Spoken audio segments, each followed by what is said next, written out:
Good afternoon, everybody. Hi.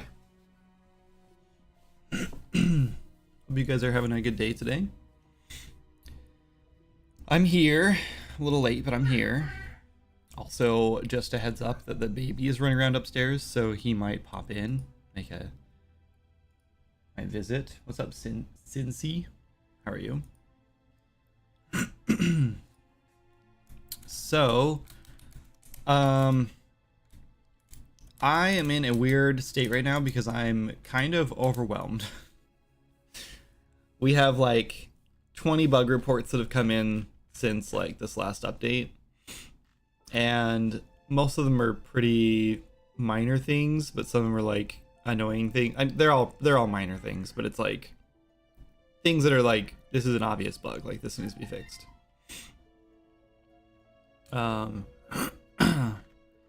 And there's a lot of little like things too that like just don't make a whole lot of sense. I don't know, like there's some controller bugs and stuff. I don't know, there's a lot to fix. And I have a lot to do still, and I just keep thinking about all the stuff I gotta do, and it's like I'm really overwhelmed with it right now.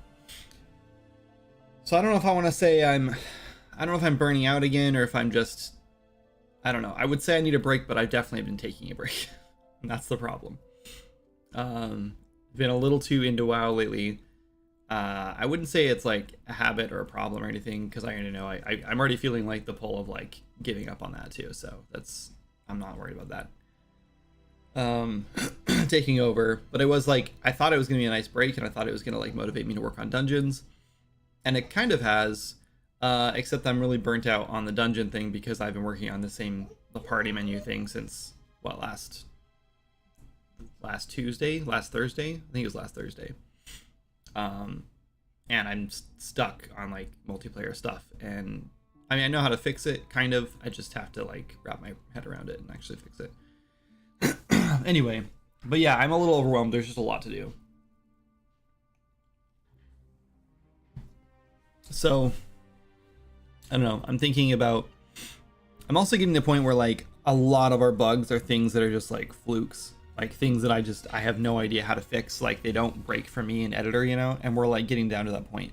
It kind of sucks. Like I'm like fixing all the bugs that are like, oh yeah, yep, that's a bug, I can fix that, no problem. And then I'm like, it's sort of like antibacterial soap, right? Like I'm getting rid of 99% of bugs. But the ones that are left over are things that I have no idea how to defeat, like I just cannot fix them. You work on something more fun today? Yeah, I just don't know what that is. The thing is, like the things that I want to work on are usually things that involve a lot more work. Like yesterday I was like, I'm gonna write like the intro sequence or the intro voiceover text for the game today, and I sat down to do that, and then I was like, once I do this, I have to do this thing, and then I gotta do this thing, and then I gotta do this thing, and then I gotta figure out how to like get players to do this thing. And I was like, this is gonna be 2 weeks or like a whole week of work just to like get this thing set up. And I was gonna use AI voiceover for it, if I can get it sounding good, because it's gonna be a lot cheaper than trying to pay someone to do it. And then I was like, well, I don't want to do all that stuff. I just wanted to do this one thing. So I gave up on it. There was always going to be those things. I understand it's frustrating. Just you're doing your best. That's what I'm trying to do. I'm trying to just remember that I've already like decided this is just going to be kind of a passion project, and I work on it when I want to. It's not making enough money to justify working on it full time anyway. So it's like, and the only way to get to that point is like probably to get to 1.0 again, or just like work on it non-stop basically, like, and get updates out every week or every 2 weeks, and put the game on sale every month, and like push, like basically the only way to make money from this to like justify working on it full time is to work on it like non-stop, like no life it, and kill myself to do it, essentially, you know what I mean? Metaphorically speaking, not literally. I'm not sorry. I just would have to crunch really hard to get it done. So, and I don't want to do that. I don't think it's worth doing that, because I know it takes a toll on my mental state, because I've obviously already been there and done that, and it burns me out like crazy, and then I don't want to work on it at all, and I want to keep working on this. So Yeah, I don't know what the plan is right now. I think I just need to start focusing in on like one little thing. I also know that what happens is with Swords and Magic is I lose sight of the bigger picture. Or how do I explain this? I lose sight of what the game already is when I start thinking too much about the bigger picture, I guess. So I'm playing a lot of World of Warcraft, and then I'm comparing. I know like subconsciously I'm like comparing the games, and I'm like, man, there's a lot of like polish that I don't have, and there's a lot of like things in this game that feel like lackluster compared to like WoW, and like the balance is way off compared to like WoW. And then I have to like sit and remember like, okay, yeah, but Blizzard has billions of dollars and like, you know, thousands of people working on this, and like I cannot even compete to that, obviously. What's up, Styles Edge? Thank you for the follow. What do you need a voiceover for? I want to do an intro cutscene, so when you start the game for the first time, maybe start a new character for the first time. If you don't have any other characters in your save or something, then it'll play an intro cutscene that just kind of introduces you to Tyrwin and like what it's about and where you are in this story. It's very hard not to compare your own games with the ones you play. Yes. And I think what was helping last time is that I was playing the game consistently. Like Pearl and I were playing like our hardcore characters, and so that was like motivating me to like add more to the game and like do cool things and like make the game better in the ways that we were discovering was like not as good, you know? Like really when I play through the game, it helps me a lot to like be like, well, this is a pain point for me, or this is friction for me and I don't like how this works. I need to fix this. But and then also like adding new content too, because it's like, man, I wish I had this thing. This would be so cool in this game. I should add that, and then I'll work on it. So that definitely helps when I'm playing it. So when I start playing other games, especially like way higher quality games that are made by much bigger teams and everything, then I start comparing too much, and then I start looking at like, what do I need to do to get to that point versus what do I need to do to fix this one issue that is bothering me, you know? So yeah, I do know a lot of it is just comparing to World of Warcraft probably. And it's hard because World of Warcraft is like one of the influences for the game, and it always has been because it's been like very, very influential for me as a game developer. So when I like compare Swords and Magic to that, it's obviously like, yeah, it's difficult to like to not compare to that, I guess. So anyway,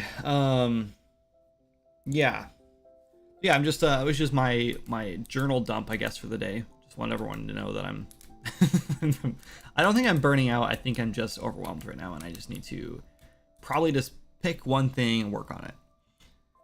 Do you believe in UE5 supremacy? I mostly use 5 for asset pack and UE4 for C++ coding, but I see you working on a full-time or full game in UE4.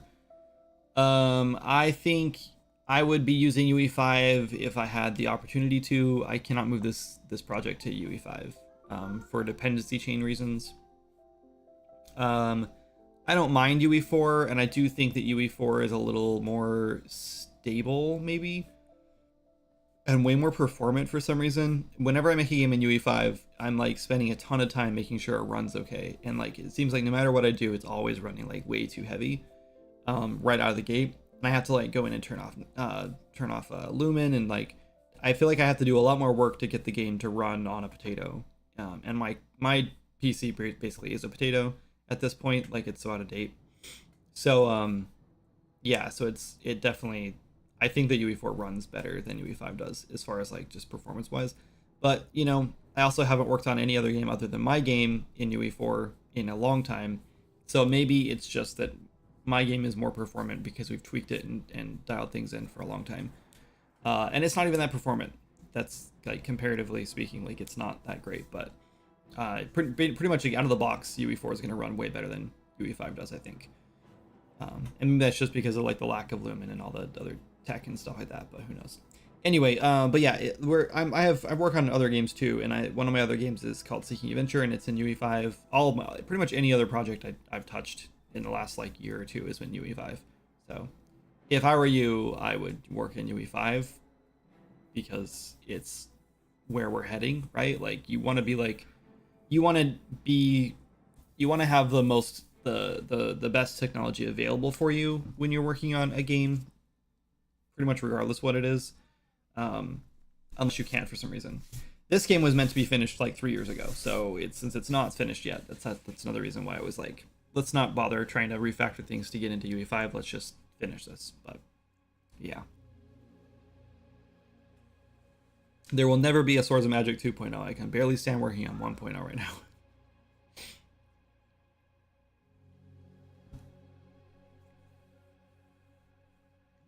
It is very hard to, yeah. What's up, Summon? Welcome in. Yeah, I don't know. There's a lot to do. That is the problem. Even if I just break it down to like, what do we need to do to get this game to 1.0? Like, even if I trim the fat, right? And it's like, well, I just got to get Bone Reach out. But I've already like done so much work on skill trees that those have to go out, and that's still so much work left to do. And then dungeons. And then we've been talking about how to like scale dungeons, and I'm like, okay, if we put one dungeon in every zone, that's 1, 2, 3. Probably we have to put 2 dungeons in Bone Reach. We can't just have 1 dungeon. So 1, 2, 3, 4 dungeons, maybe 5 dungeons, maybe 6 dungeons. Let's just say 5 dungeons. So 5 dungeons, and then we have to do an adventure mode, which is like easy single player mode. Luckily, that'll be like easy to design around. And then we need like a challenge mode that's of the level, right? That should be relatively easy to design around. And then we need the like mythic mode or whatever you want to call it. I don't know. The epic level dungeon, the like end game dungeon. And that's like, so that's 15 dungeons essentially I have to design and balance just to get dungeons out. Like, I mean, we can do one at a time, whatever, but like, are we actually going to finish all those dungeons? I have to build them all, level design them all. I have to like write a story and put quests in them. Like, I have to build and design loot for every single one of them, and different loot for all 3 tiers. That's like 3 months of work for one person just right there, and that's just dungeons, right? That's not even the skill trees that haven't even like been finished yet. That's not the balancing of skill trees. That's not like all the issues that we're gonna run into. I guarantee we're gonna have like 50, 60 bugs to fix after the first like when we actually bring players, like real like players, not just our testers, in to test the skill trees. There's gonna be so many bugs. There's already like 20 bugs that I need to fix just for the like pre-alpha test that was missing 2 skill trees. So there's a lot left to do. Then I have to like think about all the stuff I have to do for Bone Reach. Like, we need to figure out how we're gonna get players back into Bone Reach. Like, we need like an intro quest that like allows them in. Bone Reach is one of those situations where I do think we should have like an invisible wall, not like a physical invisible wall, but an out of bounds zone wall. So when you get into it, if you're not meant to be there yet, it'll kick you back out. Which does kind of suck, because that thing is like meant mostly for out of bounds, like leaving the known world is what it says, and Bone Reach is part of the known world. So I feel like we're kind of cheating players there. So I don't know, maybe we just make it really difficult to actually get in there with like terrain features instead. And then if players can always just swim across, right? Like there's a beach right here, so they can just like swim. I don't know, maybe we build up cliffs there or something. I feel like no matter what we do, players are going to be able to get in. We have launch, they have like slow fall, they have all kinds of stuff to get in there. Like, it'll happen. So I guess maybe we just don't worry about that. Anyway, but I got to worry about like, how do we send players there? Like, there's a whole area here we got to build out still. Like, there's a lot. I don't know. There's just so much work to do. And then all Bone Reach is only like 10% done. No, it's like 60% done as far as like environment stuff goes. Anyway, so yeah, I don't know. I kind of want to just fix bugs today, because I can just focus on one thing at a time. But at the same time, like, I feel like the more I look at this bug list, the more I like just get more and more discouraged. So I'm like, and a lot of these bugs are like things that I've known about but don't know how to fix or whatever. So it's like, I don't know. Let's just pick one and get started, I guess. You gotta get someone else to pick tasks for you. Yeah, I guess so. That might make it worse though, because then I lose my sense of freedom too. It's like 10 times worse. Okay, we're gonna pick one. We're picking the rain bucket issue. Apparently the rain, we need to do this a different level actually. Let's go to this level. The rain bucket, after empty the first time, doesn't refill. Sometimes. It has something to do with the switching between two single-player characters. I don't think so. Maybe. It might have something to do with loading or reloading, which is why we switched over here. Alright, so let's switch to single player. Because it's happening in single player, so there's no reason to test it in multiplayer right now. We're going to put a rain bucket down. We're going to make it rain. We're going to empty it. Then we're going to see if it refills on its own. And then we'll restart and see if it's still refilling.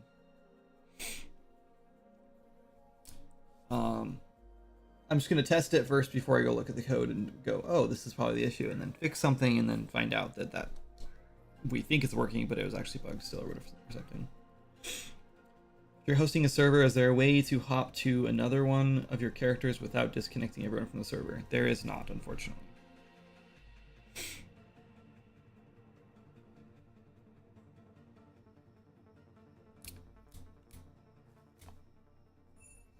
That would be cool, though. That would be a nice feature.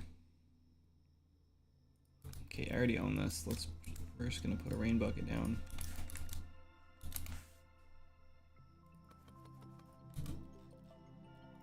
Grab a few just in case.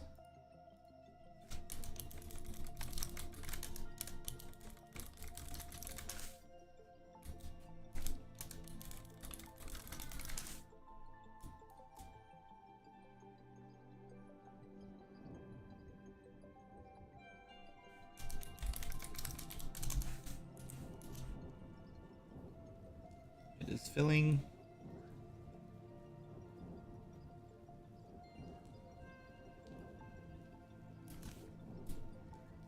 Too bad it's just white, huh? Until it kind of fills up enough, it starts turning blue, but I wonder if we should just change the color of it. Alright, take out 25, water. Goes back down to nothing. There's more water already.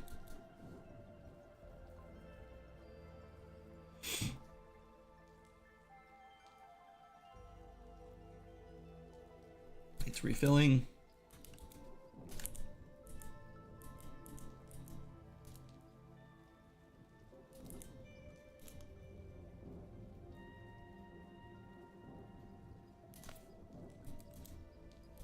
Okay, let's trigger a save by,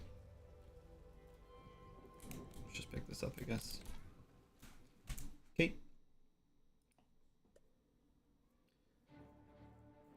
Want to slack off to do a game jam sometime? Maybe I do. Maybe that's a good idea. Maybe I just need a break. Okay, we have 22 still. Rain is starting back up.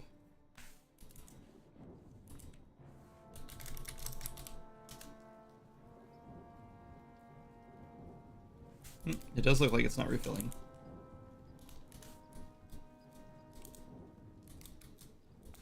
Okay. It's not refilling when we load into the game. Let's put another one down. That's not what I wanted to put down.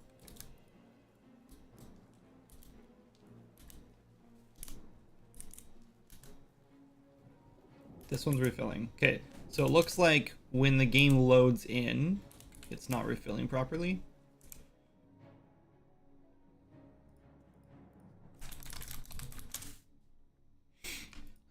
There's a Gamedev TV Halloween jam coming up in October. I might want to do one before that, though. I might need a new one. We need a sooner one. Do you have one planned, Arrow, or do you want to host one? What's the big deal? Just wondering if I missed something. Yeah, I wish there was a way to do that. I don't think there is, though. I don't know if there's even a way for me to like code that, if you know what I mean. Like, I mean, I could just like I think I can just like destroy your character and like load a new one, but yeah, I don't know. What are we looking up?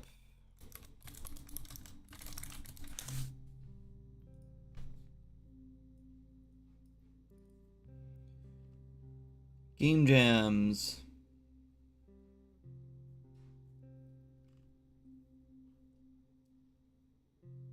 Maybe like the first, somewhere on the first, Spooktober. Why is there a visual novel jam? It must go into October. Jesus, crazy long.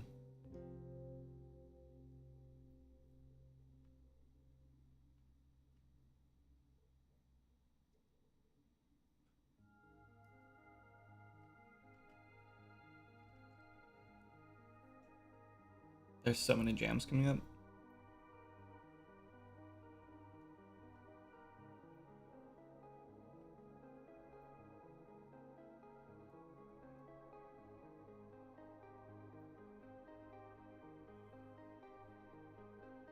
Really should focus on my main project for the next few weeks if he wants to do that. Yeah, you probably should. I mean, so should I.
I don't know.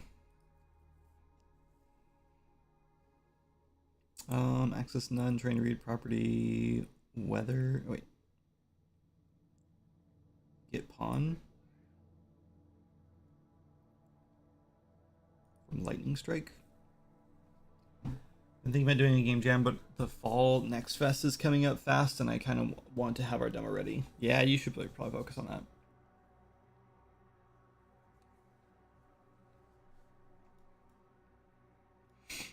I've been wanting to learn on Godot lately.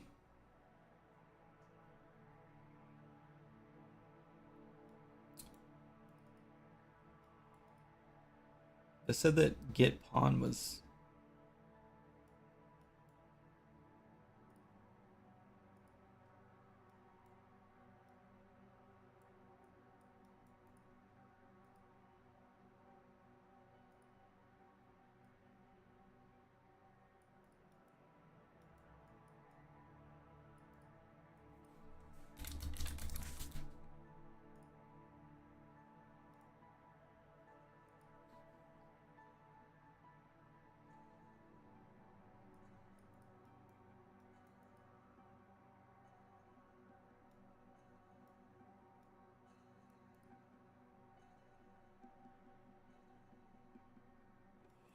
I guess we just do that. If there's no pawn because we've left the game and it's supposed to be doing lightning strike, that's what's happening here. Then we don't care about doing lightning strike anyway, so we just won't do that. That's fine. Solves that problem. Okay, fix that bug. The worst thing that could happen there is maybe the game crashes when you're exiting the game. So who cares? Okay, where's our... We have a Rama save, so there's got to be like a load, right?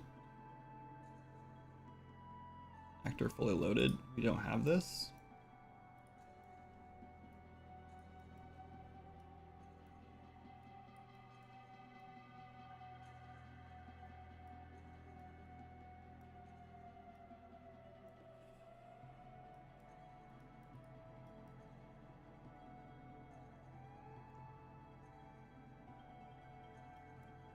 Could be that this get weather is, or even this bind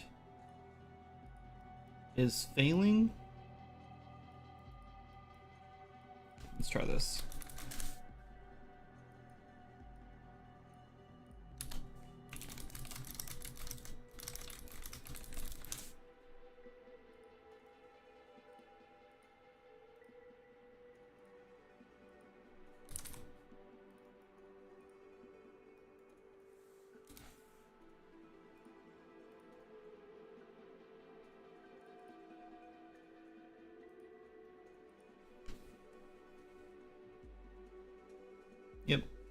So those guys are loading before the weather system loads. That's why it's not working when you leave the game and come back in.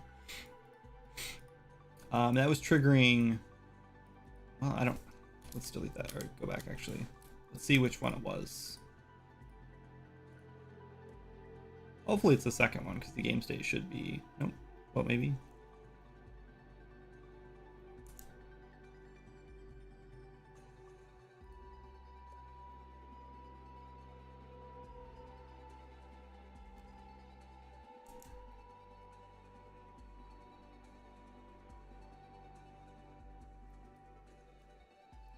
Is that the game state?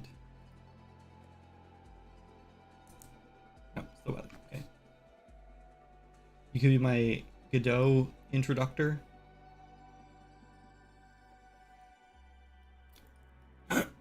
Maybe.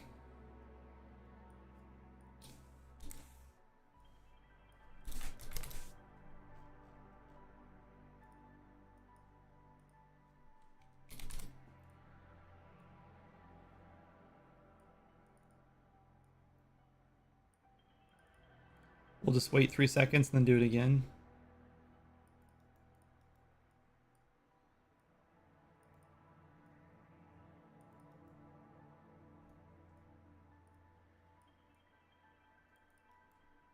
I don't know why that was bothering me.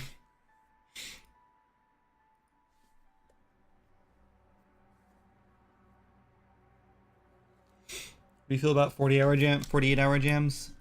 Too stressful. Not a fan of them. It might be nice if I was just doing something dumb. I don't know. Oops. Looks like they're working now. Right? Oh, my bad. The 38 water is a good sign.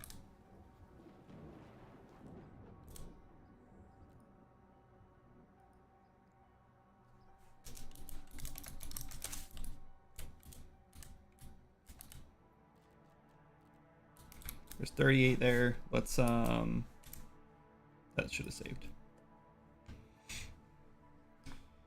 Suspicious they both had 38. I don't know if they were empty at that point. That's saving, that's good. Put another one down.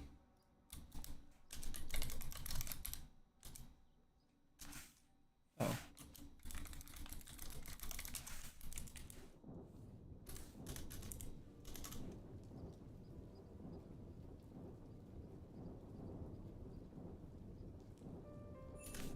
Definitely filling up.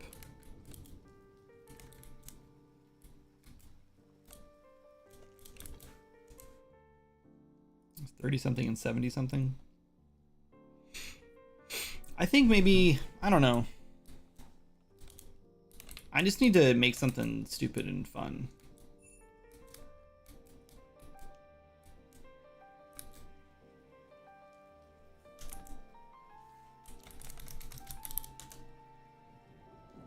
I think we fixed it.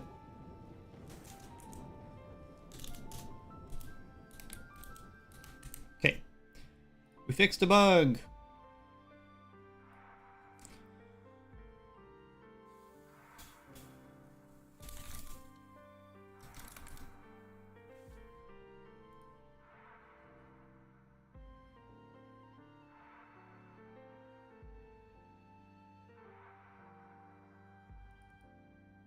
There's no footstep sounds on the bear.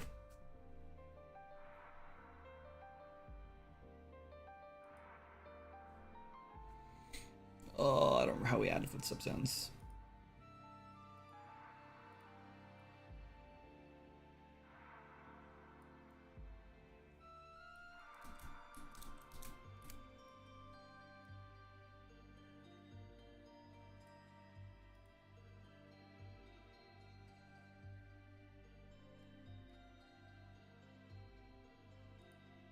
Footstep.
I don't know if that's gonna fix it, but that's what I'm gonna put in there.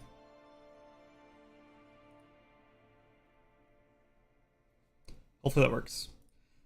I can't tell though, I can't hear it. Could you guys hear it? You report a bug with that mount?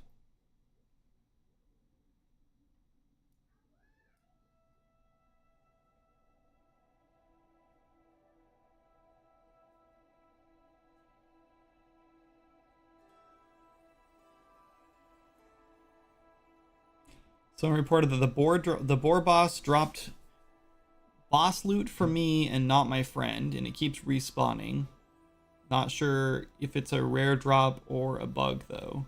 Just wanted to be sure. Yeah, I mean, it doesn't sound like that's a bug. Sounds like they just got unlucky.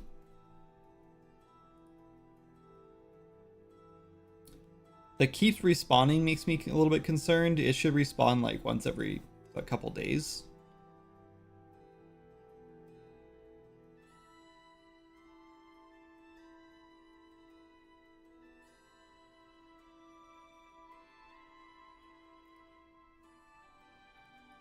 I'm just gonna archive that one. I'm pretty sure it's working. If it's, I mean, it is random. 100% is random. So.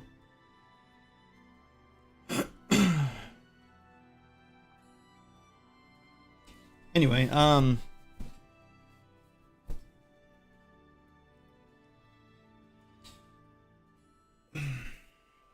yeah, I don't know. I think a game jam could be fun. I don't know about. I think 48 hours could be a little insane. The problem with 48 hours is that some days I have a full day to work, and some days I don't.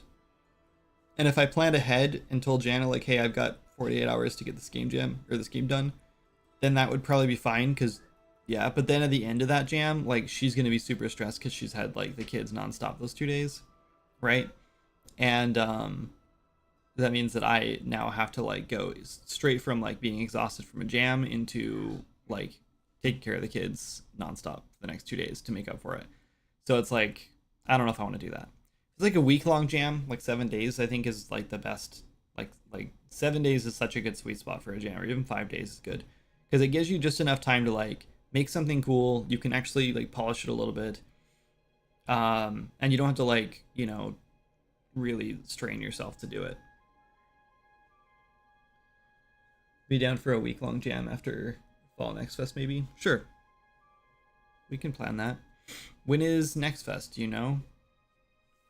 I'll look it up because I don't think you're allowed to tell me.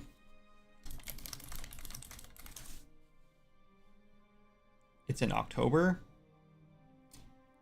I think Gamedev TV is doing their jam. Then I'll have to ask Jana what day it is. Or I can go. Actually, I don't think she's posted it yet. Maybe she has. Mid-October. Let me ask Jana real quick. Hang on.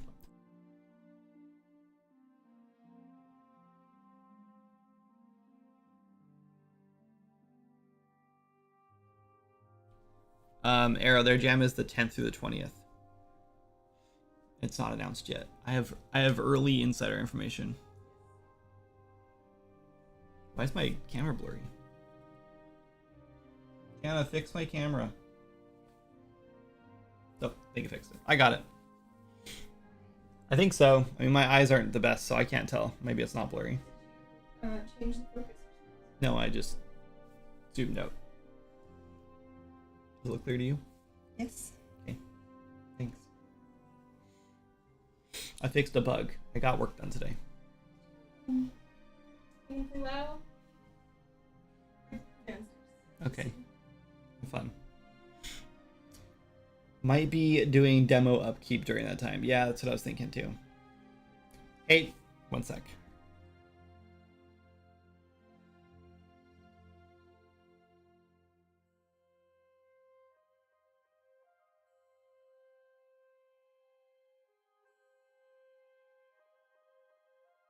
She's concerned that it's during Next Fest, so maybe they'll move it. Yeah, Arrow's doing Next Fest. But we were just talking about doing the jam to like, maybe not together, but doing the jam at the same time, both doing the jam. And he's saying that he will probably be doing demo upkeep for that because Next Fest is around the time. He said mid-October is next fest. Looking. Hey.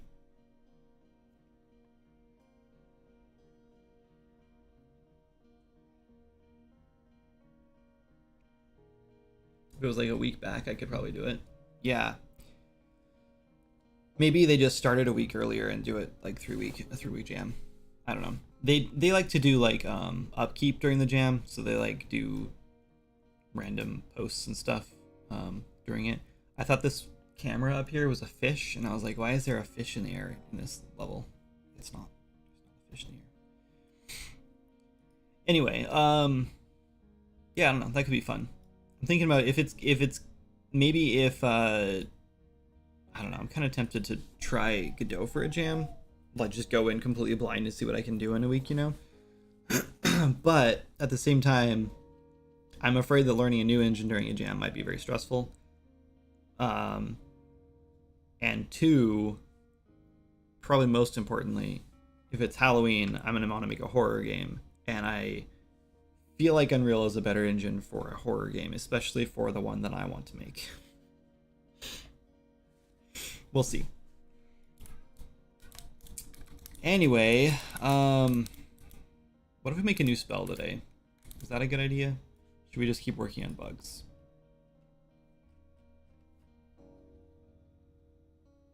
I've been playing Warlock, and it's given me a lot of ideas for chaos spells, so I kind of want to make some new chaos spells.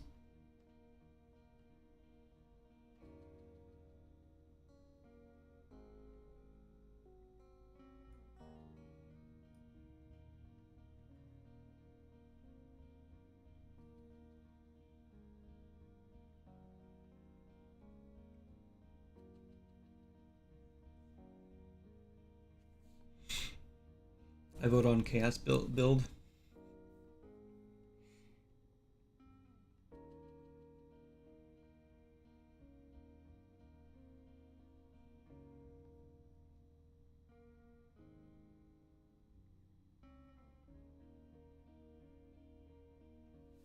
person says music stops and restarts on lag spikes.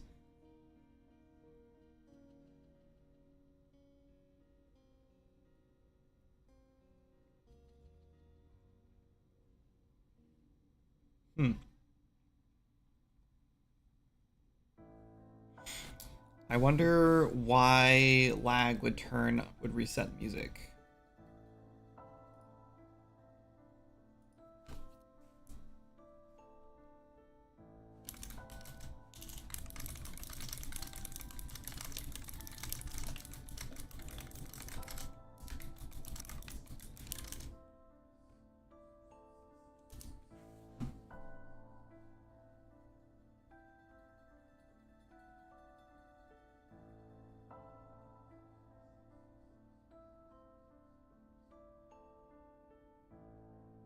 Could be garbage collection or asset reloading.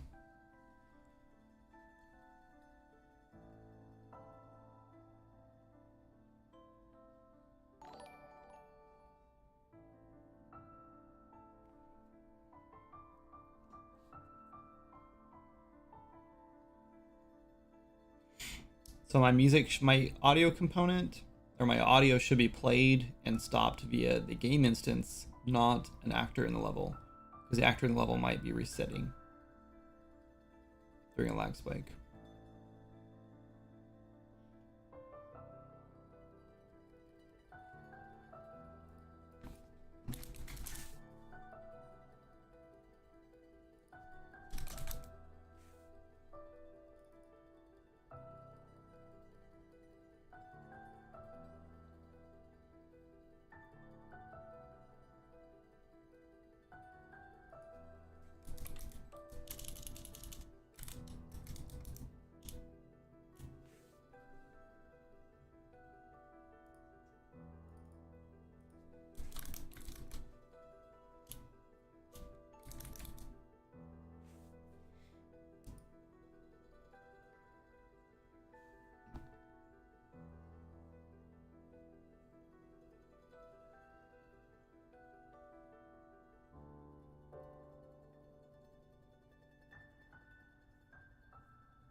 have no idea. I'll have to look into that more.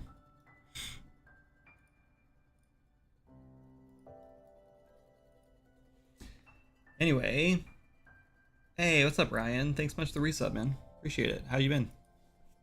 Long time no talk.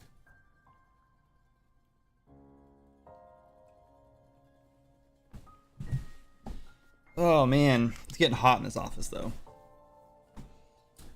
It's we have like a heat wave going right now. It's 85 degrees outside, but the sun just like beats on the side of the house and just bakes this room. Life's good, work is busy. How's life for you? Good. I've been playing a lot of World of Warcraft. That's pretty much all I've been doing other than working. So, but things are good. School's about to start up for Abby again, so we've been staying up really late and we have to get our schedule back on track now, so that'll be nice. And you get out of the house every day to walk her to and from school will be nice, at least until she gets embarrassed by it and tells us that she's going to walk herself now this year because she's going to be in 5th grade. But yeah, things are going well. We should clean up this level a little bit.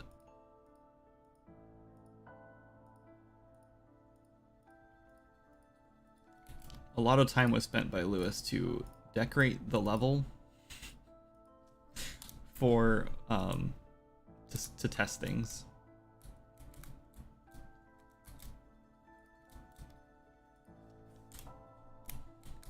And don't get me wrong, most of the stuff is actually me, but still. Alright, well if we're gonna make a new spell, let's do that, I guess. I kind of want to make one called, I want to make like some curses, right? Some like damage over time stuff.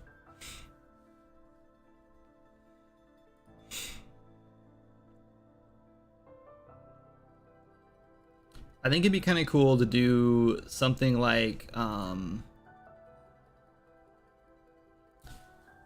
you tag a target, or like maybe it's like a small AoE or something, or we could like build our single target targeting thing if we want, I guess. Maybe that might be a good idea. I don't know.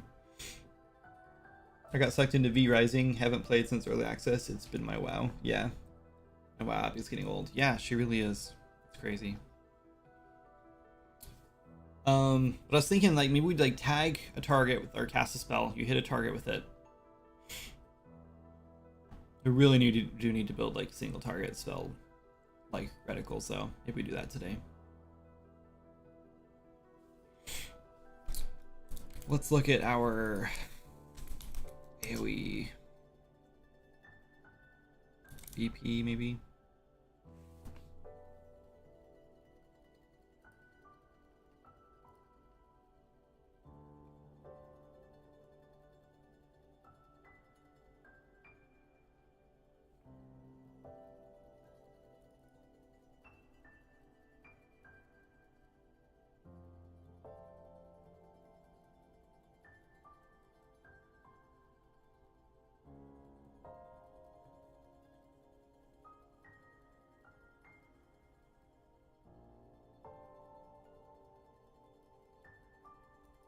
I don't know what's going on here. Is this the thing that actually like spawns the... No, this isn't like the targeting thing. This is the actual like AoE damage spell thing. I need like the targeting.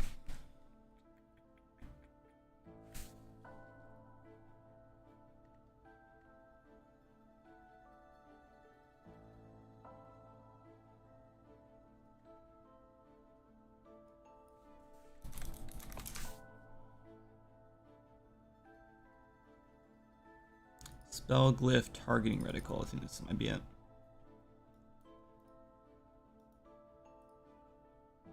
There's a decal. This is probably it.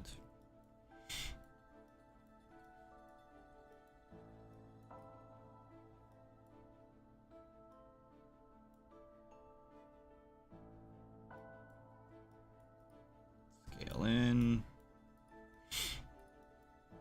All right, so what spawns this?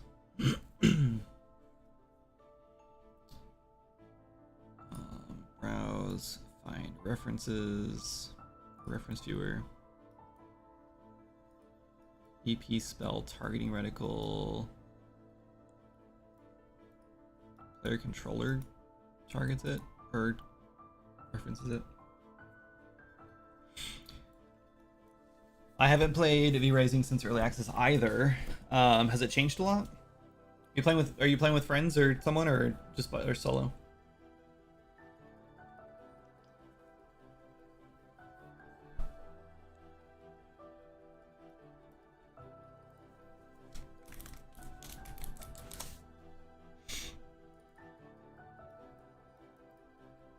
Spell targeting proxy.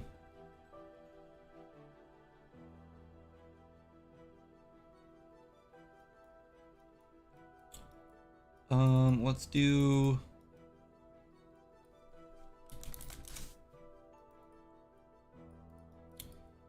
what I kind of want to do is make a new one of these.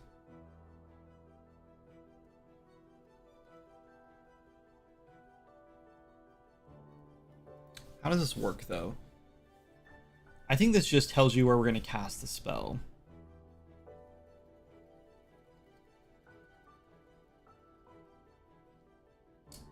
Has a weapon reference, a spell range, and spell radius.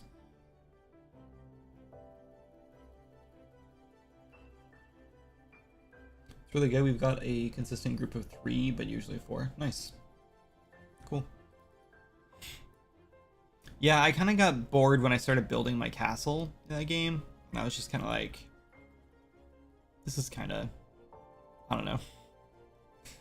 It was cool up until that point, and I liked like exploring and stuff and grinding and fighting mobs and everything, but like, or fighting enemies and everything, but like, yeah, when I started like building a castle, I was like, I was playing solo too, so it wasn't as much fun, I'm sure, but I don't know, I just got kind of bored. I forgot how good the game mechanics are, and they added achievements and nice quality of life things. The ability to give your pal the latest gear and get them ramped up when they miss a session or two. That's cool, but also, yeah, I don't know how I feel about like catch-up mechanics like that when it comes to like co-op stuff. I don't know. I guess it depends on the context.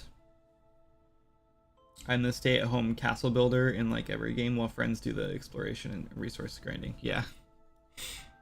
Yeah, I used to do that a lot too in like creative games because I was more creative than most of my friends and I like to build things more. But now that I make games, like a lot of games, and like that's like all I do, I'm less interested in that stuff anymore. Like I really liked it a lot in Valheim, and then because I think it's just because of like all the building restrictions they give you. Like it's like you have to build certain things in like certain ways, and you can only build so high before things break, and you have to have like structural integrity and stuff like that. I think that was kind of interesting to me, but yeah, for the most part I'm not as interested in like the building stuff because I think I'm just bored of doing that. So now it's more like, I don't know, the game was fun. I hear they added a bit more, but holy crap, can it get difficult. V-Rising, yeah.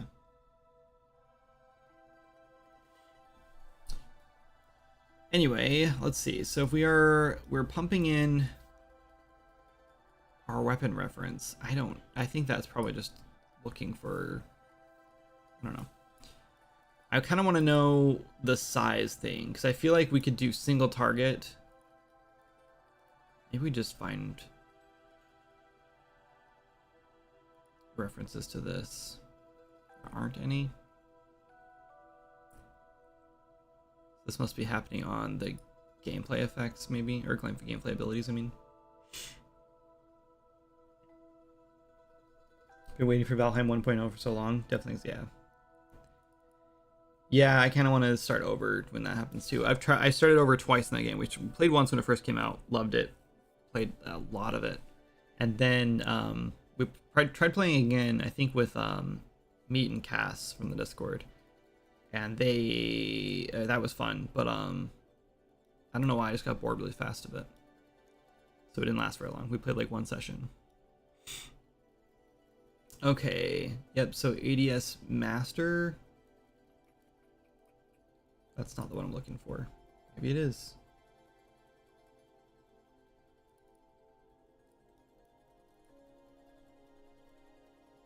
Glyph data. Okay, so if we have glyph data here, I assume we could probably put on our glyph if it's a single target thing. So let's go open up our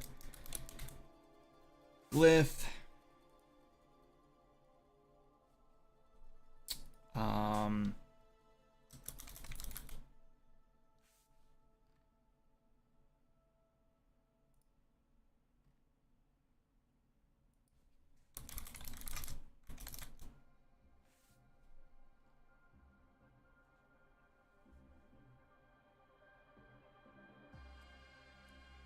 Ammo new glyph.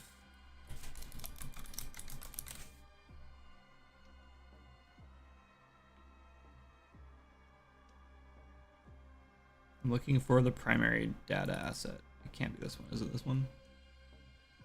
Yeah.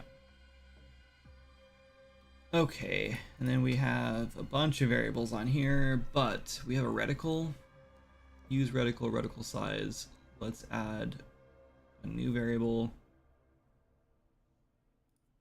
on here that says single target reticle. Put that in reticle. We're gonna make it off by default. Cool, and then when we go back into ADS master here, we should be able to do get single target. Open this up. We're looking for a single target. This is going to be a bit of a problem though, because I'm realizing that we need a way to do this on tick.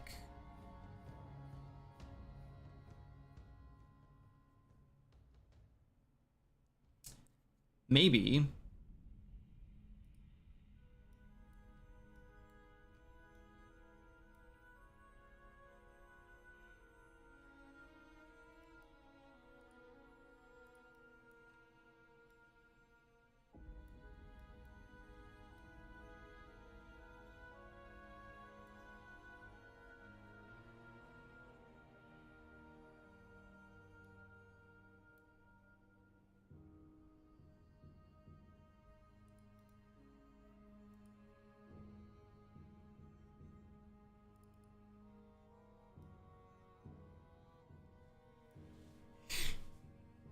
if it's a glyph, we can handle glyph energy cost, or can afford glyph energy cost, and then if we're locally controlled, we handle a reticle. I think in here we would maybe check to see if this is single target, and if it is, then we don't call this. Instead, we turn on a bool. We should have an event tick. No, we can't do it. We can't do tick in here. This is a... Can't do tick in here. So how do we handle this then? We could apply a component that handles it.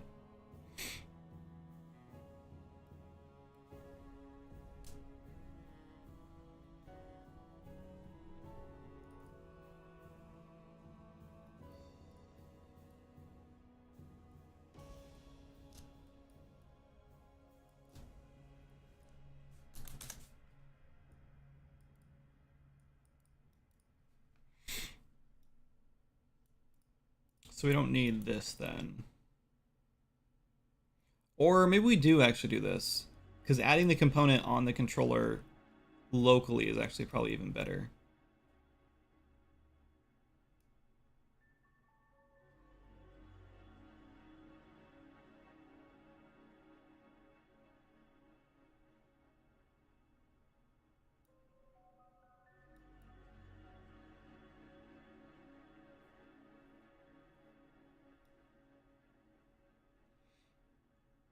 So the plan is I need a tick event that's going to do a line trace.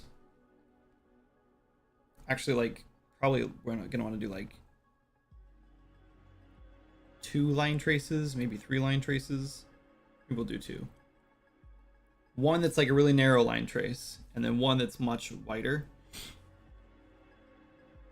And then we'll just take like the wider one and set a target from that. Or we'll take the narrow one and see if there's a target hitting there, an enemy being hit there. If there is, we're going to put an arrow over their head showing that that's your target. And then if that doesn't hit anything, then we'll check the larger trace. We'll do a larger trace. Well, maybe we'll just keep doing that until we hit a large, like a certain limit or whatever. That's what we'll do. We'll just keep looping through until we find a target. We also need to check to see if the target is like friendly or not based on the spell. And then once we have a target, this is gonna be a pain in the ass to build. Probably worth it though. I just want to know what happens when we actually like release.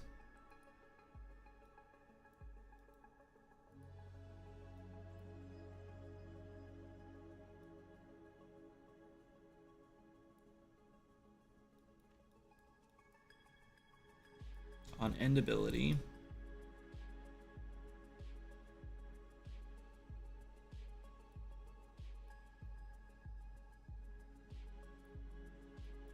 Remove the reticle.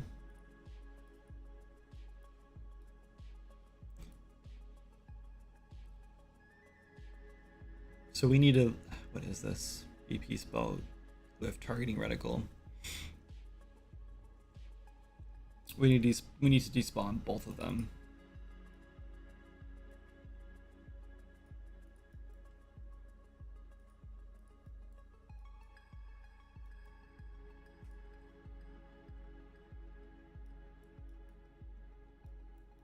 If we weren't canceled,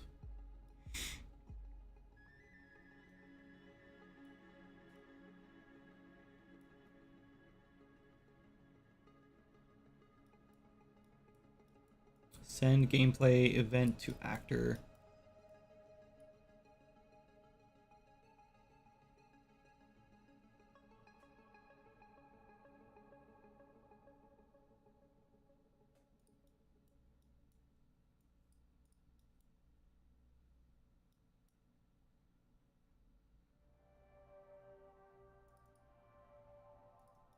Just kidding.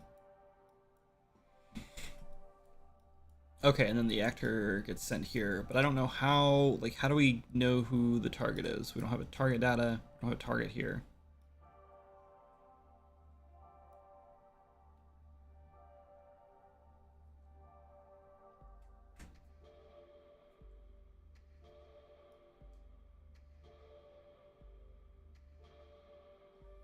All we have is this tag. Ability, glyph, tag.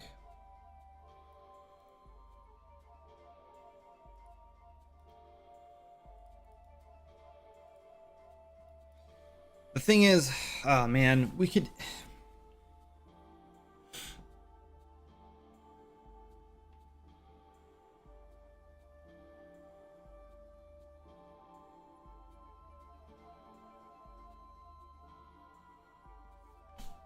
I don't know.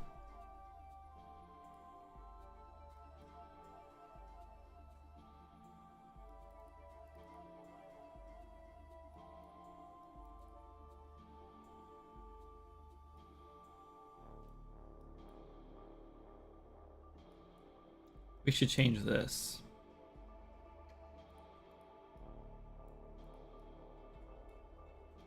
This is an annoying bug or issue we run into where if you're trying to cast a spell and there's a big like creature in front of you, your trace like hits them instead of hitting the floor underneath them. And so it like puts your reticle in a weird spot.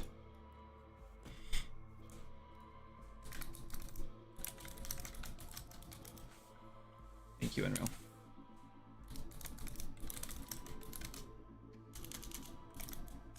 If we do for objects instead, then we can just do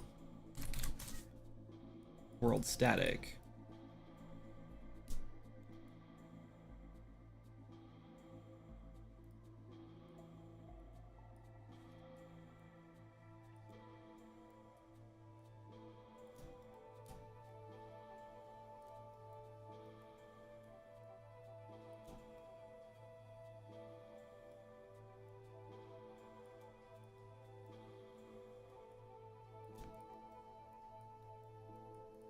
Let's just see if we even like fix that.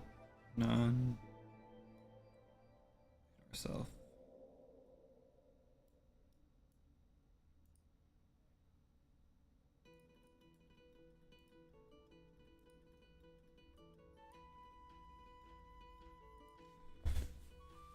Oh, we have a bug.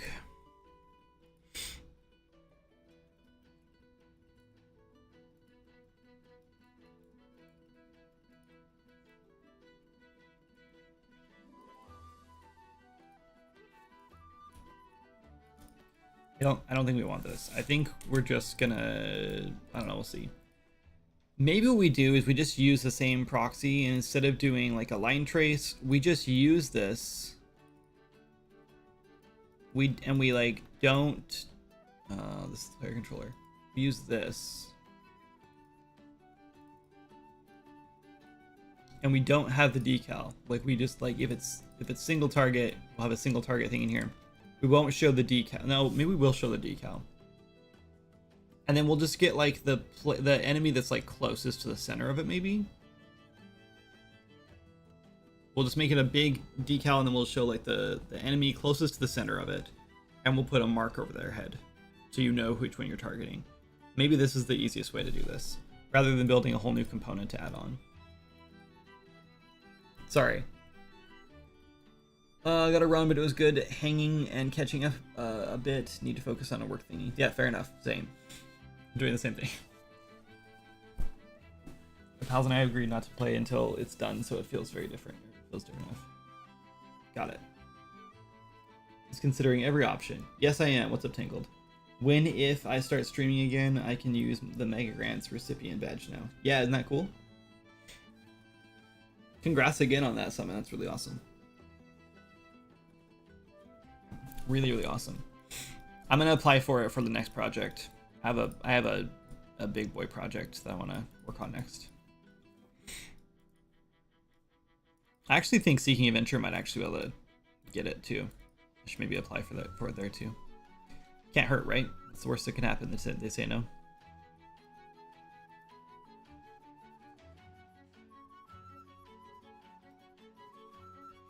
So what level do you gotta get your game to be able to apply for Epic Grants? I would say your game should be playable, and you should have a demo available. Like enough. I mean, you can apply whenever you want. You can apply with a concept if you want. Because like some games I think have like a concept, and if you have a track record, whatever.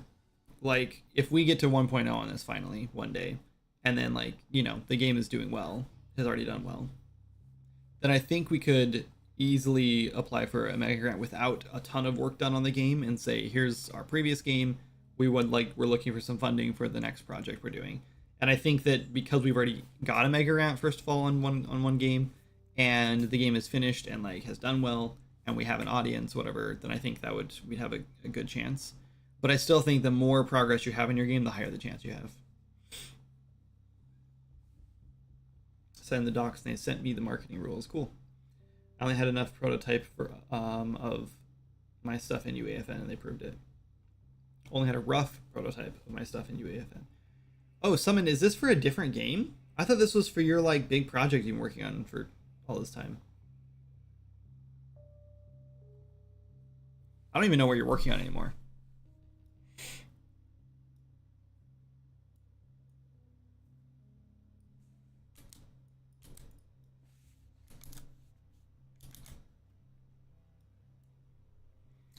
I wonder, this was clearly coded by someone who didn't know what you could do with timelines yet, because we have this looping to play every time.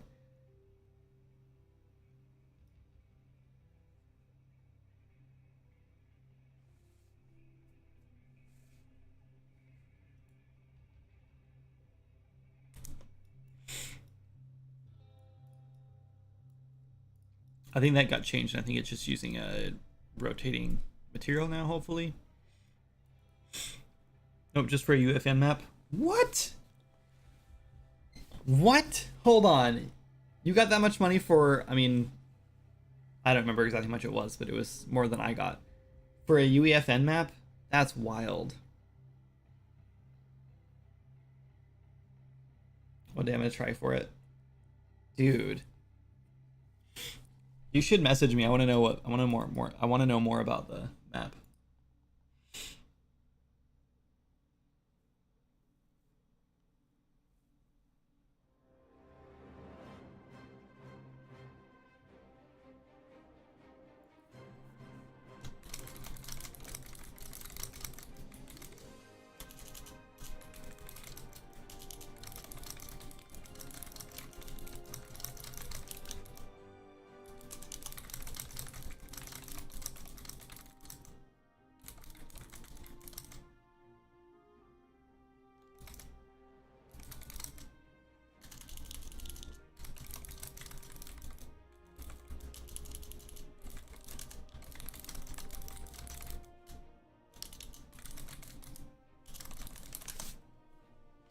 Sorry, distracted.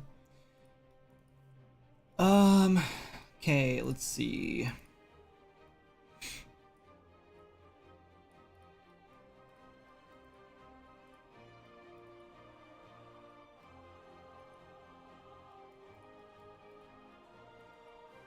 Oh, I just realized that this is...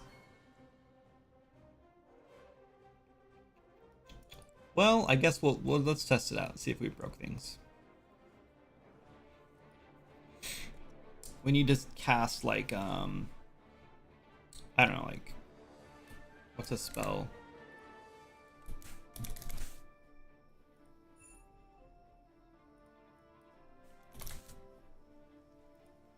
Conjure Swift Bloom is fine actually. Let's do that one.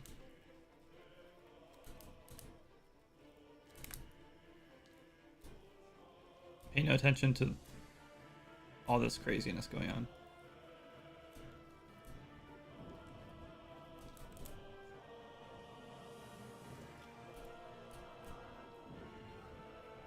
Beautiful. You can now cast this through enemies, and it doesn't matter.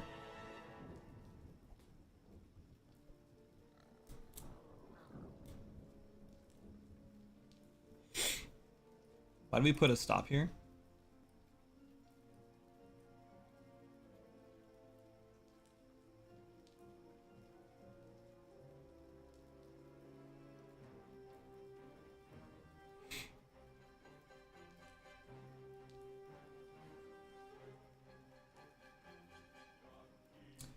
So we're sending the gameplay event to actor. This is kind of like, how does this know where to spawn it and everything?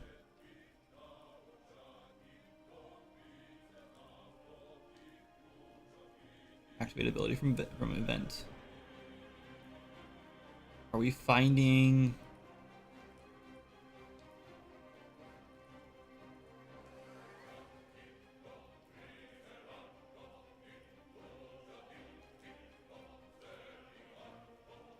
Weapon reference. Cast montage.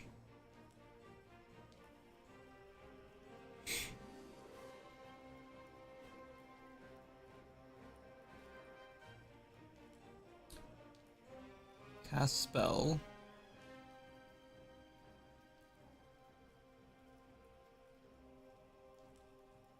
Okay, so let's go look at... Oh, we can't do that. Can't search for things right now. Fine. Let's just hit resume, I guess. We're frozen. Just wait.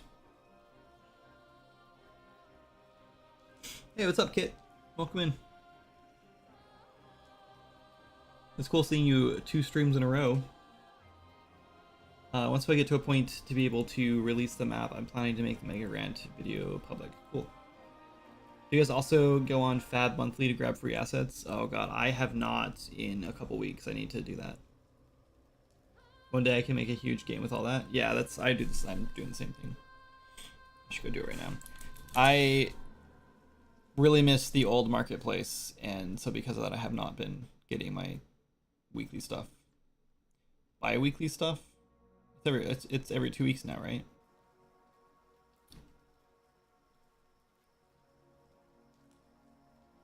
I don't even know where to find the free stuff anymore.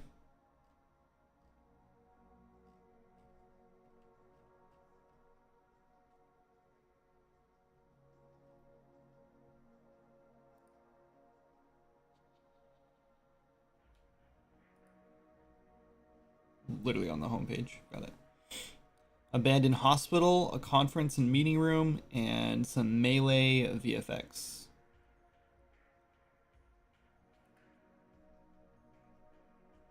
See, more stuff for my horror game.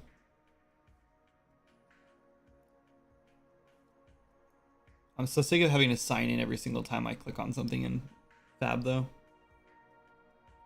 But yeah, and then for some reason my email address or my password never matches. I'm like, why? Hello. Oh my god. Kit, did you just donate $100? Just say hello? Thank you. Oh my god. I think you single-handedly, like, I don't know, keep the donation page going. Thank you, thank you, thank you. I made that video all sleek and stuff, flying labels, voiceover narration, and made it short and sweet at about 6 minutes long. Nice. Me too. I hate having to log in each time. Yeah, it's so annoying. It's on the homepage. Yeah, I found it. Donations got to come from somewhere. Yeah, may as well be you, I guess, huh? Thank you. I appreciate that, really. I really do. Right, we're looking for... We can close this. We're looking for Swift Plume. I just want to know... It's the gameplay ability.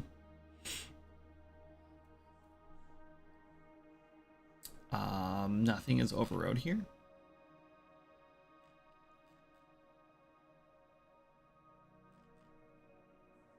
Conjure Feast, that's why.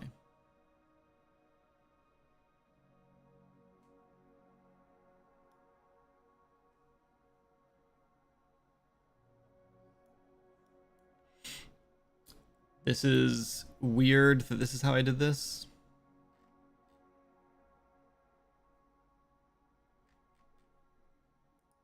Do I have like a blueprint that's like spawning? How am I even doing this? Yeah, right here.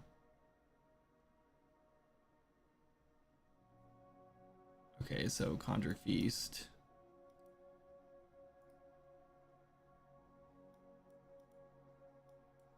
So yeah, here it is. Cast spell. Weapon reference. Generic ranged. Get glyph data. How? Oh, I'm doing another sphere trace.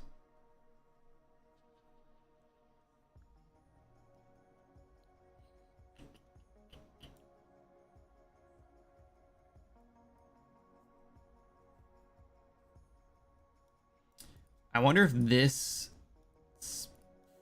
is the issue we're running into. Hang on, let's go. Let's hit play again. I had an idea for an item that could maybe be neat. I don't know if it would work, but it could open the way for a lot of items in a similar variety if you want to hear it. I do want to hear it. Yes, please.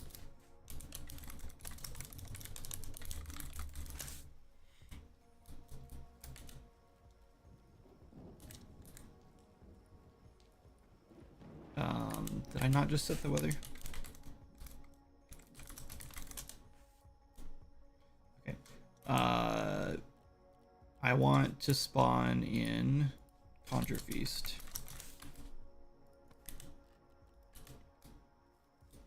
You need to turn this thing off.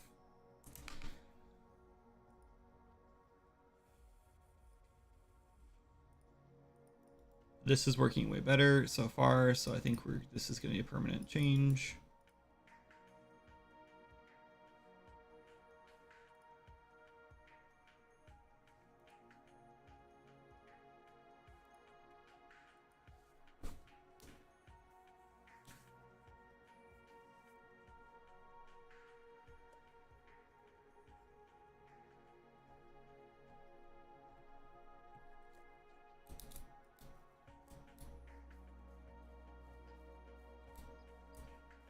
Whoa, am I frozen? What's going on?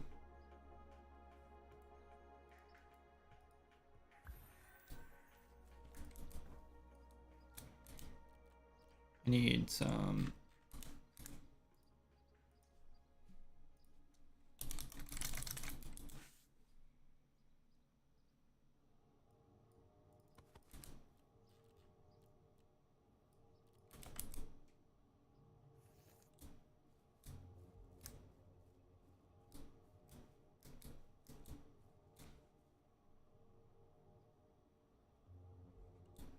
I keep like hanging and then I can't stop moving. It's weird.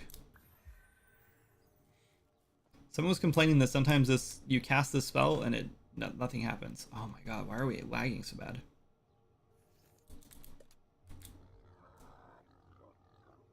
I love that you can cast this through people now. That's so nice.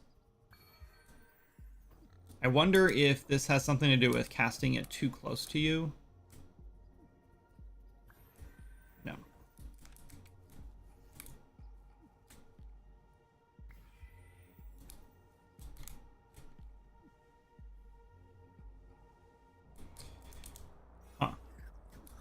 It's extra weird that what we're doing is to cast this, we're using the trace again rather than just like having a target.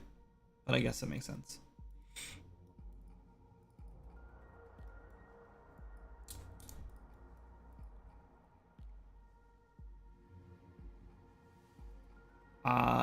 I'm also okay. Now I'm a little bit concerned. I just realized that this is for generic range. This means that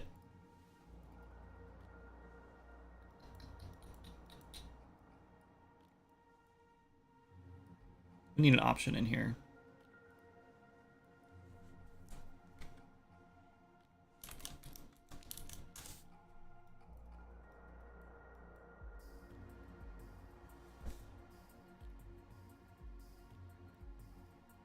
Because I'm pretty sure if this is like a bow, because I'm pretty sure it's using the same thing.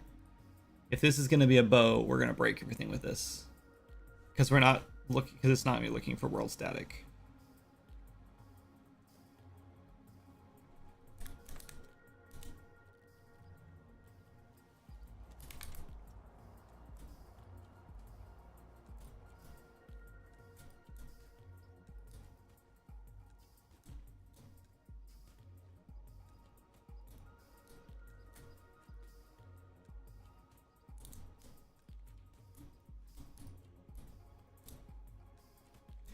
We need to like prioritize everything but the ground too.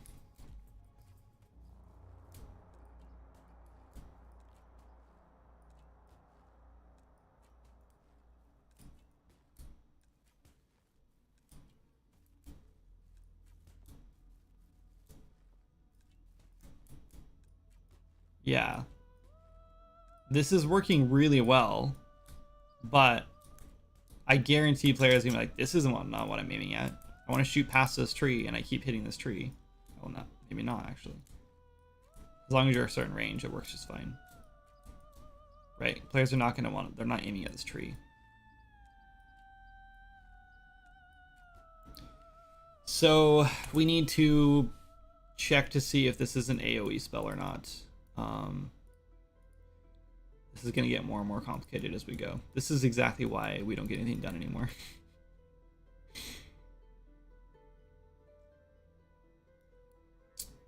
I think we might be able to just do like objects. We just do a select here.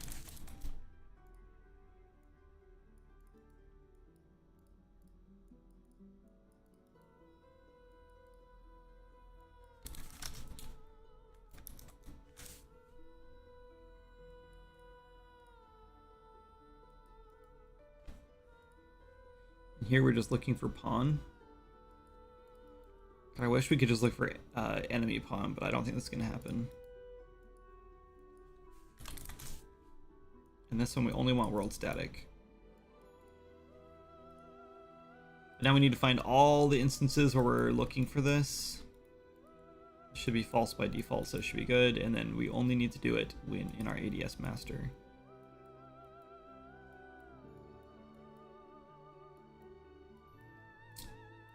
Was it in the ADS master? Let's just go find references, I guess.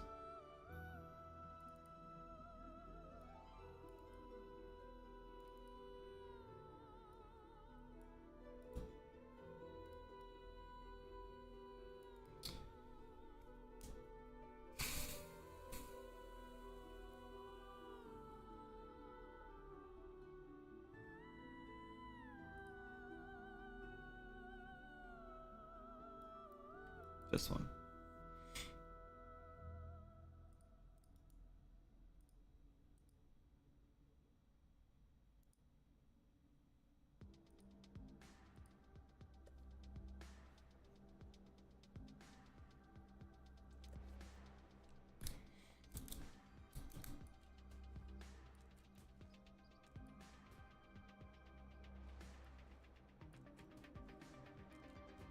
Hmm.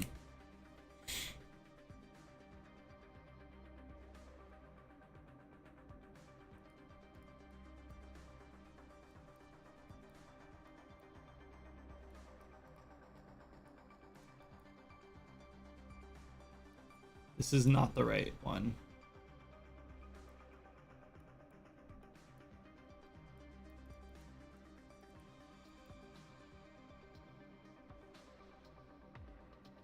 This is the weapon refactor one. We need the old one, I think. Okay, let's read Kit's idea. Okay, so I'm imagining it looking like a set of clear crystal octahedrons that contain various colors or of densely packed clouds of magical energy.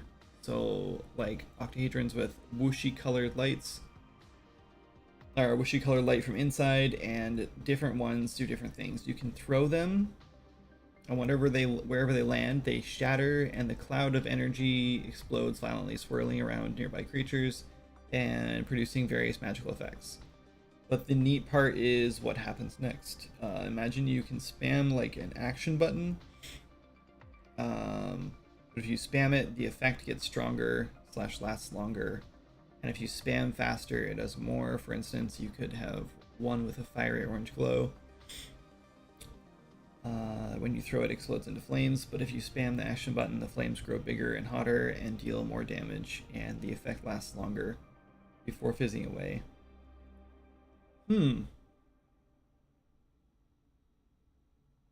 It sounds cool. I'm not entirely sure how I would handle like the spamming a button, because that would either mean I'd have to have a fully dedicated button just for that item, right? That you could spam anytime, and then if that item isn't around, then it's like I don't know how to handle that.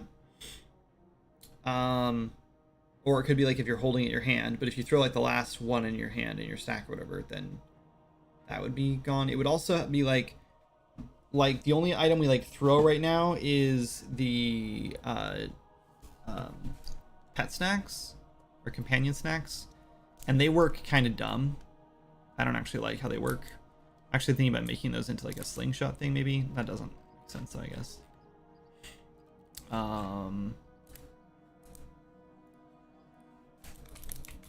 They work like this.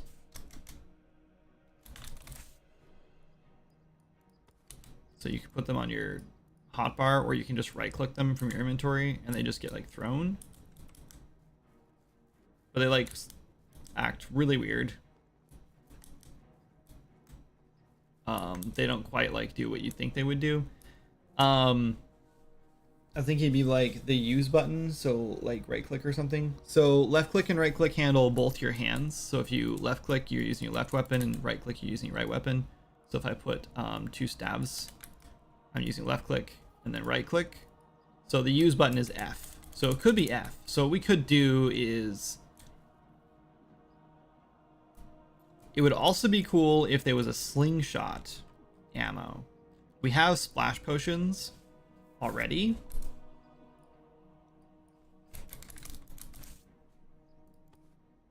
And we have a potion of lightning, potion of healing, frost snap, right? And then you equip these guys, and they work like ammo. And you can just launch them. Though we're broken right now because we're messing with these things, but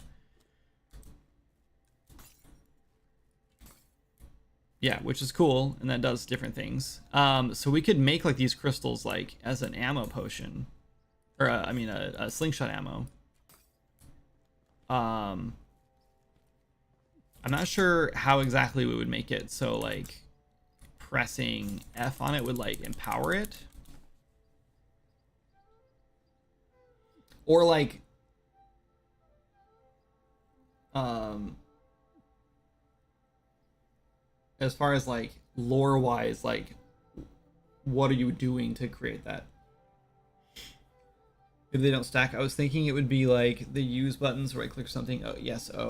You can tell if I haven't played in a while. Yeah, you tell that I haven't played in a while. Yeah, that's okay. What's up, the big cheese-ish? How are you? That sounds so cool. Yeah, so I think it'd be cool if it was like just a new kind of ammo. Like we had the splash potions, but it would be kind of cool if it was like maybe like we have, I don't know, splash potions or alchemy. Could be kind of cool if it was just like a more powerful like version of splash potions, like arcane something would be neat. And And maybe it'd be cool if it was like,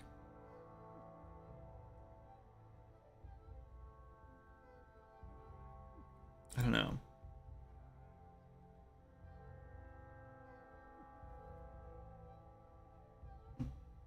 It'd also be kind of neat if it was like a spell, like a almost like a channeling spell. I don't know how that would work though. I don't know. It's a cool idea though. I love the idea that like you're not just shooting splash potions, but also like are like volatile, you know, arcane crystals or something. That'd be neat. And I guess they could also just be made with alchemists. Like they make crystals and stuff like that too. They do all kinds of stuff. That could be cool. I like it.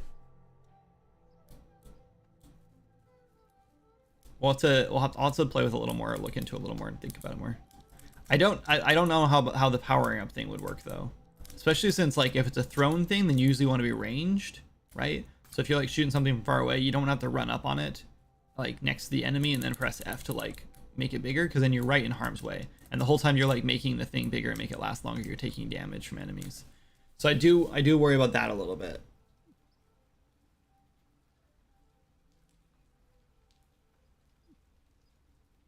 Maybe we could also do like a charged trap or something. So like, what if it was something like this? Like this is like a trap or something. Like you like place a crystal down. It's just like this magic crystal that exploded on me because I walked into it. But maybe you like place it down and then you like charge it up, like by spamming F, and it like charges up, right? And then like, sorry, charges up and then like drains slowly over time. And you can like charge it back up. And then if an enemy walks over it, then it explodes based on the charge level or something. That could be kind of cool. And something like that would be doable. I don't know. Something like that. Yeah, it'd be like a trap. A channeling spell sounds good too. Yeah, I think a channeling spell would be really cool. Like if you can just like you cast the spell. I don't know. Channeling just doesn't work for our game, unfortunately. I think we could do it though. I don't know. Channeling would require a whole like overhaul thing, because right now you hold down to like cast a spell instead of, but it would be nice if like while you were doing like the casting and then release, instead of like releasing would just end it and holding would channel it. These are just things we didn't, I don't know why we didn't build these into it. Like we definitely talked about channeling when we built the system, so I'm not sure why we didn't like design around that. But now that it's like we're kind of so far into it, it's gonna be a lot of work to get that working, but we could do it. I think range master.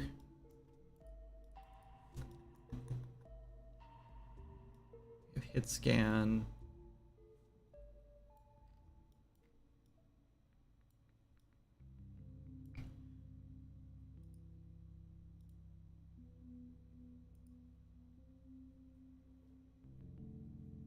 Maybe it's,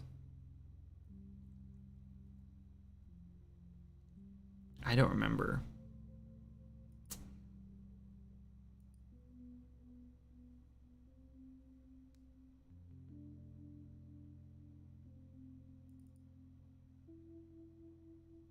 Looks like it's right here.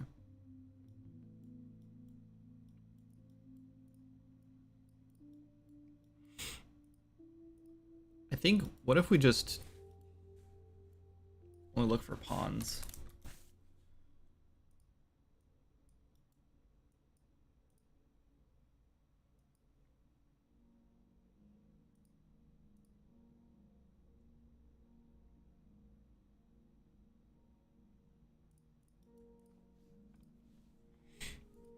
There's something else going on with this that I really want to fix.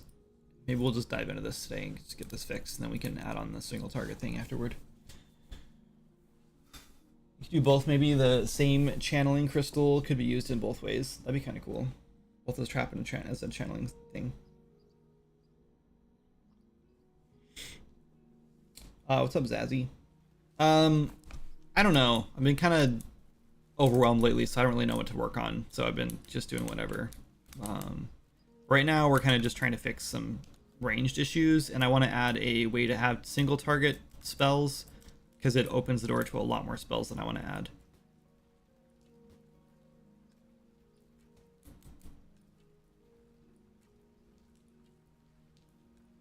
Okay, we're not seeing the target anymore, but like I feel like we're far enough away from this tree that if I'm aiming here, we should be not hitting the tree. This is like a big problem with, I don't know. I don't know how to fix this issue, you know? Like, how do we fix this? Like, we're not like hitting anything, so therefore like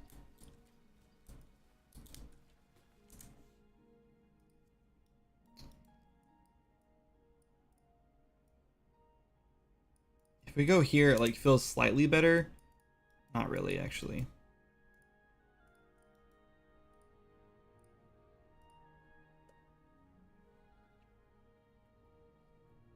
Always been a fan of active combat things, like when timing is important, or spamming things, where you don't just open a menu and use items, but where different items are used in different ways. Yeah, I agree. So that purple dot, the green dot is where the trace is starting from, which is like around the character's head, from the camera, right? And then the end trace is the purple dot. That's what we actually hit.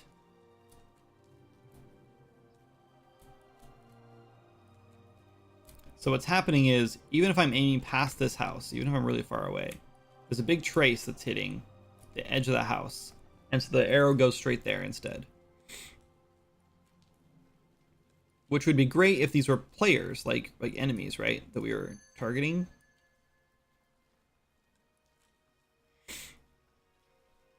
I feel like I'm gonna have to just rebuild this.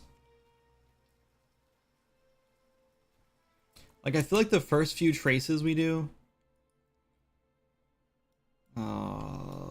let's put this debug back on.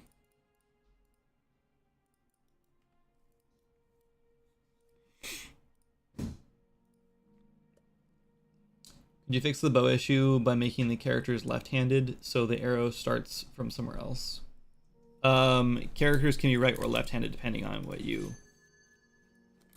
Now my character's left-handed. Exact issue. Exact same issue.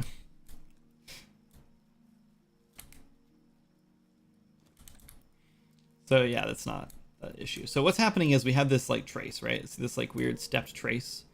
So every time like, and I don't know why this is actually broken anyway, because technically the smallest sphere here should be a lot smaller, not so fat. It should be a lot more narrow, and it should be going all the way to the end. And what should be happening is that should take priority. The smallest one should take priority.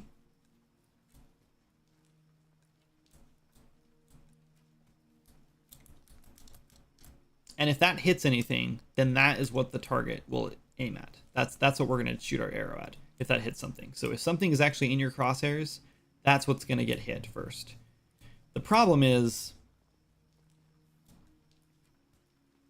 the bigger steps check around that for like an auto aim thing. Honestly, maybe we just take this whole thing off and we just do one trace.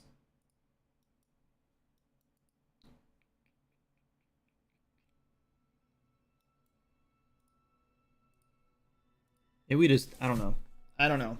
I'm struggling here.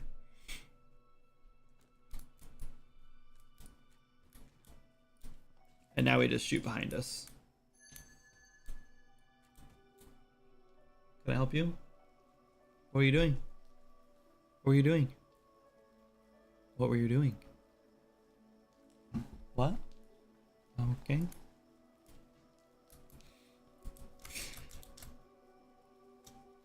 She's got to have her 10 seconds of fame or something. I don't know. I don't know why she does this. She's in 5th grade now, so she's just getting... It works great as long as I always want to aim this direction and in that one exact same spot. I can fix this so to actually like do the smaller trace, but like we could just do this actually and just keep this plugged in here, I guess. What's up, Matt? What were you doing? He asks. Yeah, I don't know. I thought she was trying to, I thought like the way she reached over, I thought she, like I had a hair or something sticking out and she was like pulling it off me. I don't know. That's why I was asking what she's doing. She's just saying peace. She's just being a dork.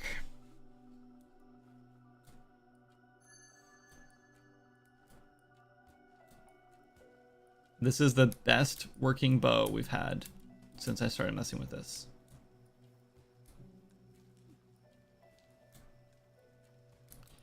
But we still have this issue, right? If you're too close to something, especially if you have the camera offset.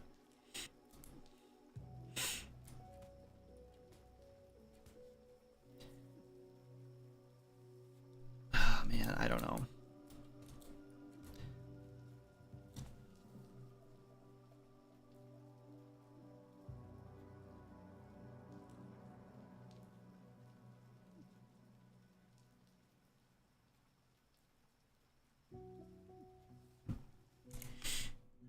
What if we just started the trace?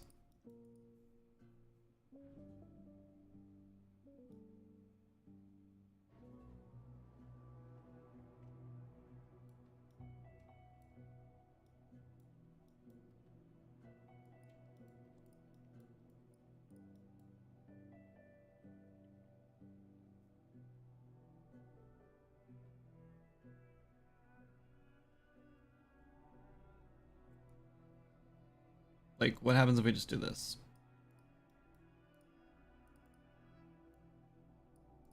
Do I think this is gonna work? No, I do not. What if we did though?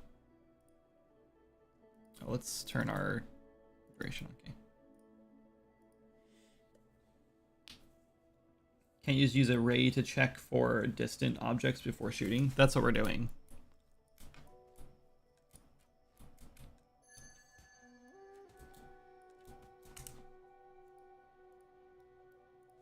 That's the problem, is like, what if you're not, what if you just, I don't know.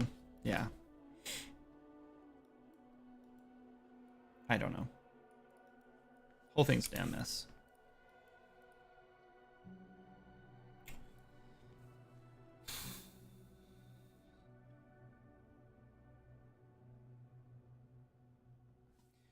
The issue is that, like, even if, so, all right, so even if we do hit a distant object, right? So we have a trace, we're doing that. Let's do this in slow motion and like walk through it. So you're standing here and you're trying to shoot this crystal, right? So let's go.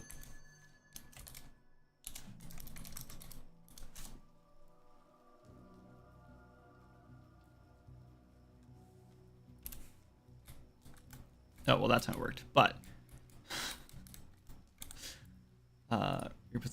repossess. Okay, let's say you're trying to shoot something off in the distance over here. Okay. So the trace goes exactly where it's supposed to go, and it's like, oh, there's an object here, because it doesn't really hit an object, but if it doesn't hit an object, then it just aims at whatever this point is at the end, right? The problem is that I'm shooting my arrow from here, and then it shoots that direction, right? The only thing I can think is we turn off collisions on the arrow, and when the arrow hits its target, like whatever we set as the target, that's when we actually check for collisions. So it just shoots through things. And that's probably going to feel really bad too, because if you're like wanting to like shoot, I don't know, like there's certain spells, whatever, that can like go through targets and hit each target along the way. And that's going to feel bad too. I don't know. I don't know what to do with this. It's made 10 times worse with the camera offset though. What do you mean multiple rays? Multiple rays doesn't help because you're still, the issue, I'm trying to shoot over here, but my arrow starts here instead of here, right? So if I trace here and say, oh, you shoot over here, and then my arrow goes, okay, I'm gonna shoot there, and then it goes boom, and it hits the house. So having multiple rays doesn't do anything. Like there's nothing, I can't do anything about that, because the arrow has its own collisions, and it's gonna hit the house no matter what. Right? So we have a line trace from here-ish that goes to like here. That's where we want to hit. It's right there, right? But our arrow shoots from here and tries to hit this area, right? And so it ends up hitting the house. Oh god, whatever.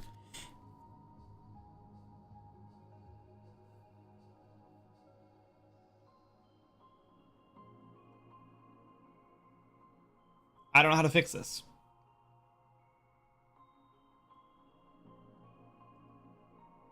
Like, how do other games do this? I have no idea. It's not swords and magic and bows and stuff. Well, the stuff is the bows.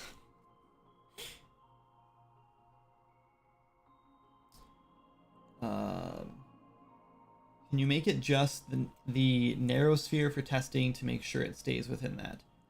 It's not that it... I mean, yes, that's what I'm doing now. So yes, that's what I'm doing. Sorry, sort of.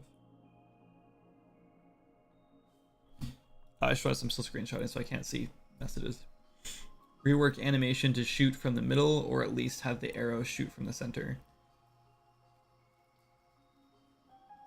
If I shoot the arrow from the center... Okay, so here's the issue, right? So let's go...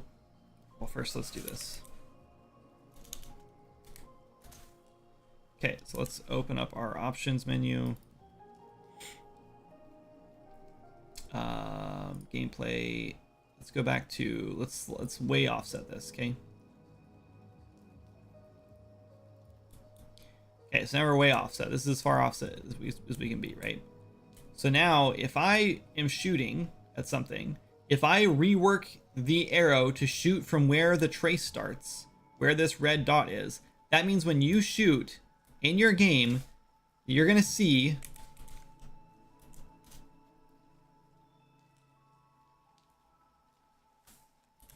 an arrow fire from here. Like, that's like unacceptable. Like, that's obviously not going to work. We can't shoot an arrow from this point.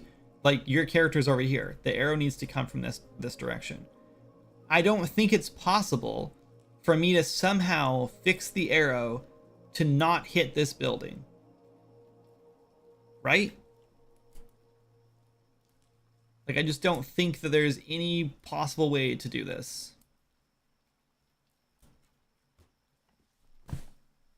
I think this is just going to have to be a thing where players just have to understand that's how that works. Right? Force a first-person view for... No, that would make people sick. Can't do that. That would work. That would solve the problem.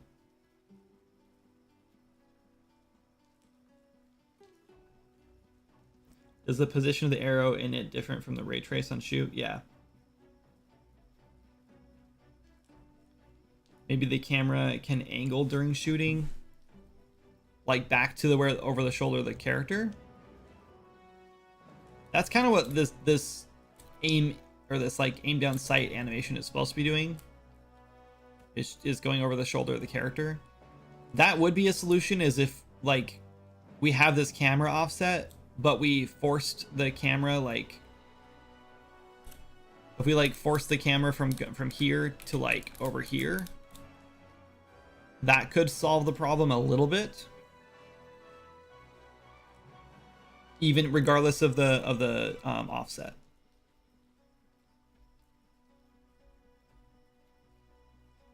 That's the only thing I can think to do to like fix that problem.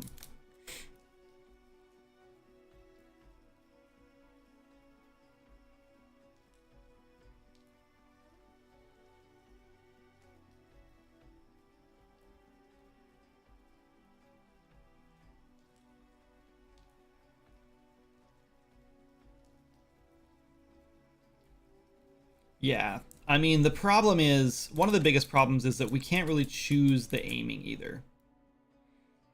It just happens when you hold down the bow. We could maybe change that, but I don't want to, because, okay, so we could make it so when you right click, it aims down sights, right? Because right now left click draws the bow back, it's my left hand. So if I swap my bow, then right click draws my bow, and left click would aim down sights. The problem with that is that we're adding in a new feature where your right click whistles for your companion and gives your companion orders if you have the hunter ability to do that. So the idea is that you can still give your companion orders and summon them and everything with your right click.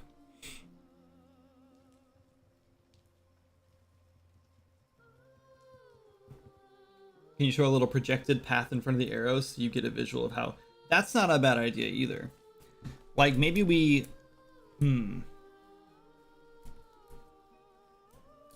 like I don't know if I want to show a projected path. Maybe though. Maybe that wouldn't be bad. Like just like a little like ghost like line where the arrow's gonna go.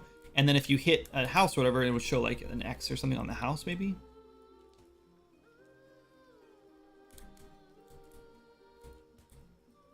I don't know. I kind of think just repositioning the camera is a better plan.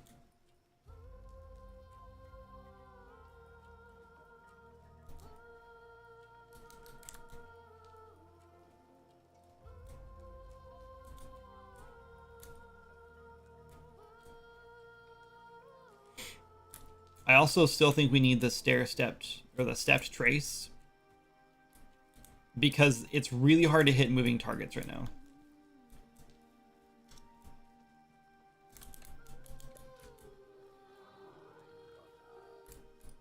Right, like if I'm off by like just a little bit, then I miss completely.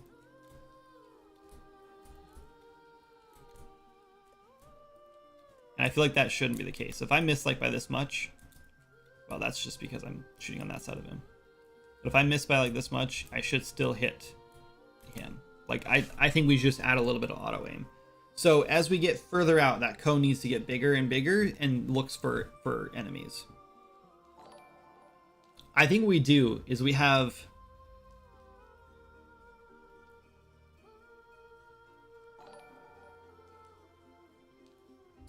I think like the first trace should look for, oh man, I don't know how to do this. Don't mind me, I'm just OCD. Wait, what's going on? You just get a bunch of subs? Thank you, Kit. How many was that? 1, 2, 3, 4, 5? Thank you. That was very nice of you. Hype train started too. I like that where there's hold on. Where there's a mark where it expects the projectile to land. But okay, yeah. So we could do that. My only concern is like I think that's going to be challenging for me to like draw that mark. I don't know, maybe not.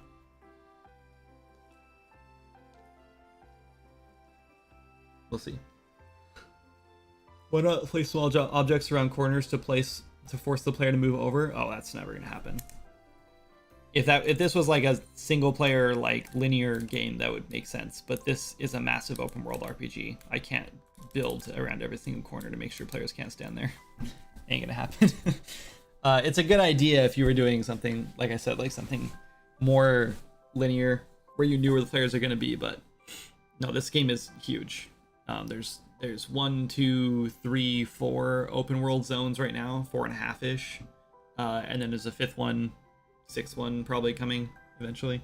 It's huge. It's like a miniature like World of Warcraft sort of, but there's a lot of open space to run around and explore. There's a lot of hours in this game already. It's on Steam if you want to check it out. You can buy it and play it today. There it is, in case you're interested.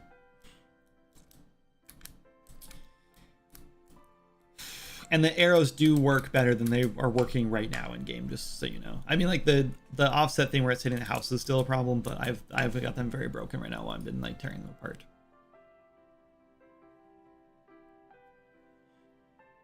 What's funny is I never noticed this issue as much as I use bows. Yeah, I think it's the offset that triggered it.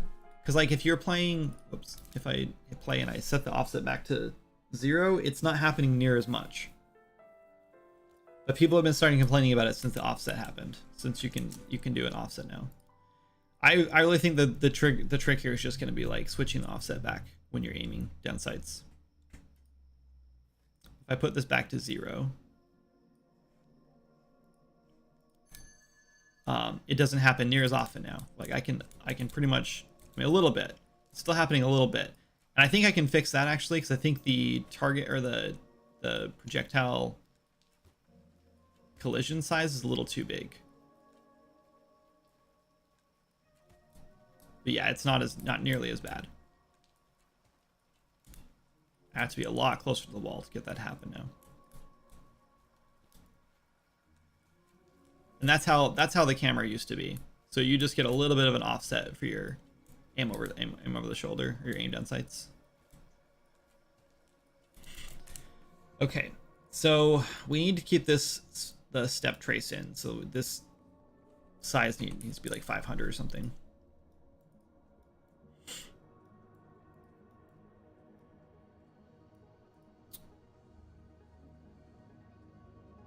But I think the distance for each one needs to be longer too. We're doing 400. I think we need to do like 600 maybe.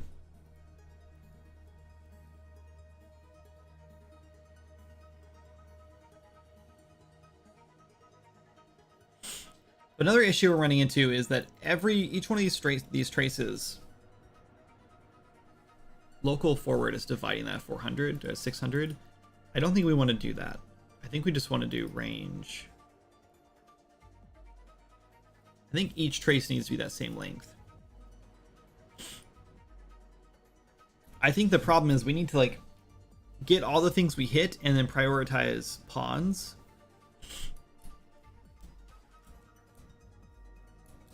Okay, that obviously did not work.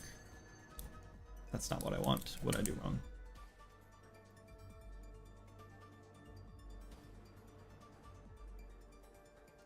Is that here?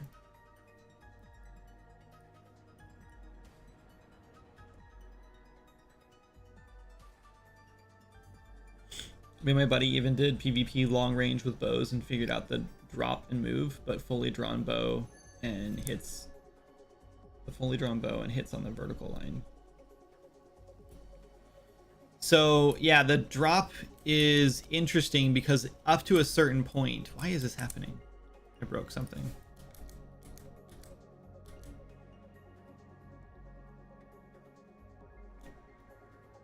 Right.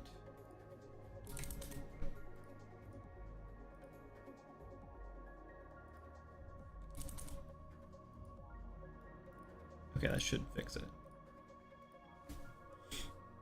I changed two things at once. I'm out of drink. Hang on.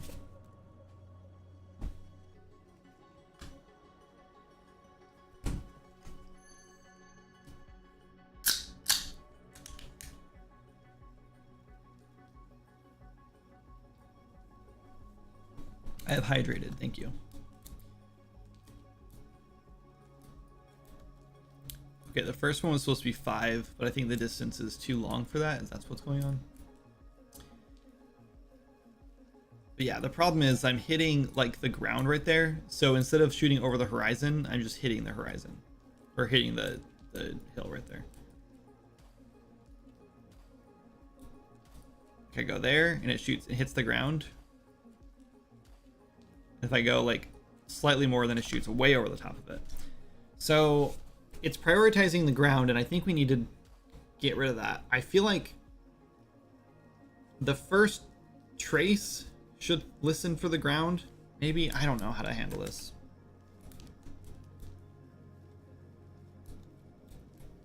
I feel like we need two different traces going on. Like we need one that's just like, this is where we're trying to shoot. And then we just do other traces around that and look for enemies. If we see an enemy in one of those traces, then we prioritize that, and then that's what we're aiming at, is the closest enemy.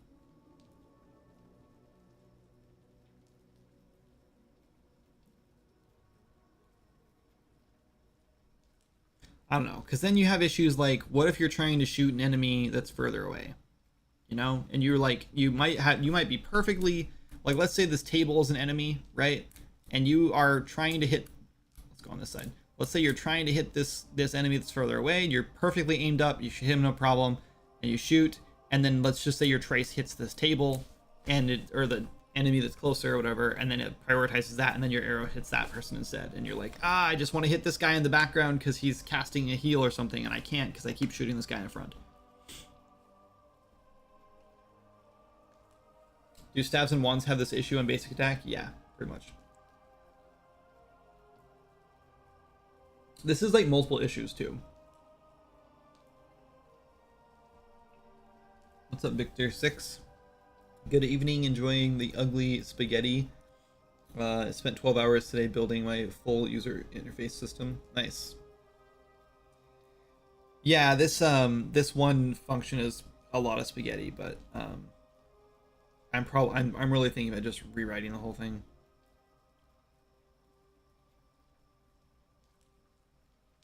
I don't know. There's a lot going on in it for sure. Imagine this table as an enemy. Looks at the table. You killed my father. Prepare to die. uh, yeah.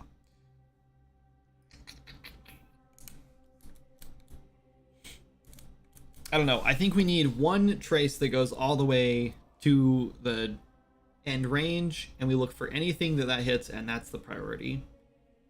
And then we do a larger trace a little further away, and that only looks for enemies. I don't know.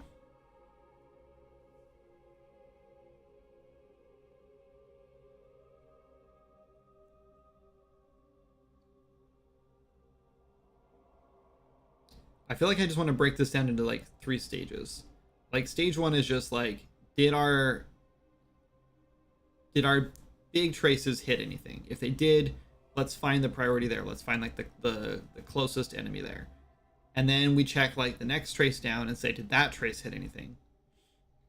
If we did, then that becomes the priority.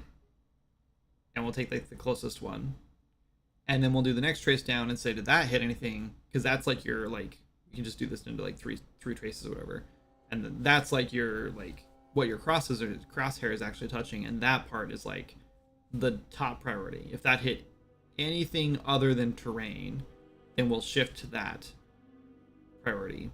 And if nothing got hit through any of those except for terrain, then we only take the terrain on the last one. So I feel like we need to do this in like sequence instead of doing like a loop on it.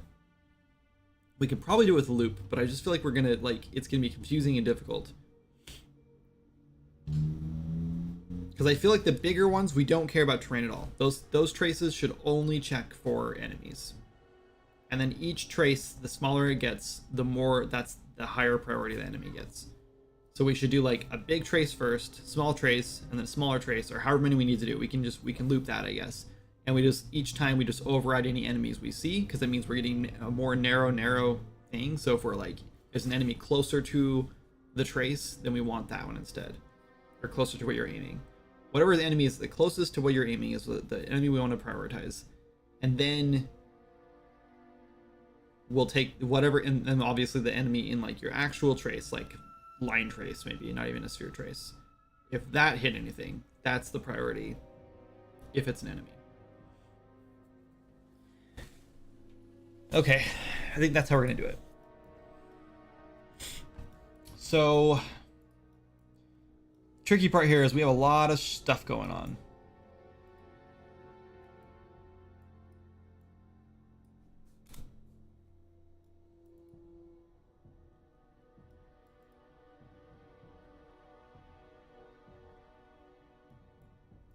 Like this right here is checking to see if the target's closer to the previous target.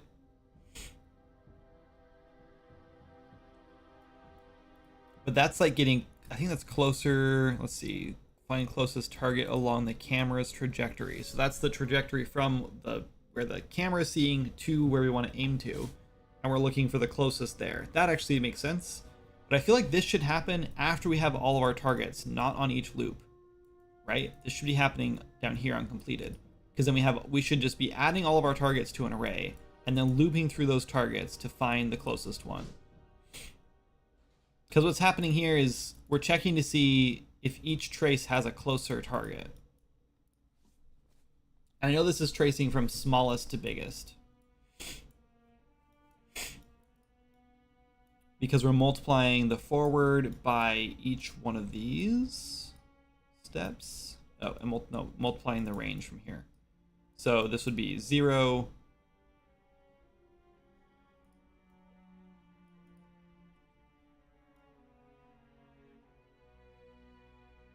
times the local range divided by 600.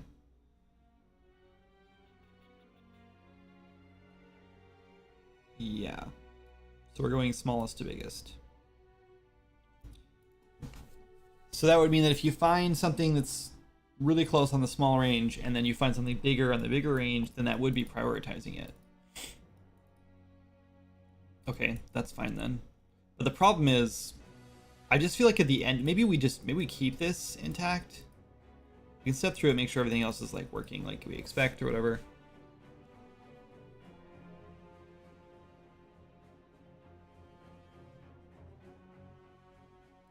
We have a can't hit target here. Nice.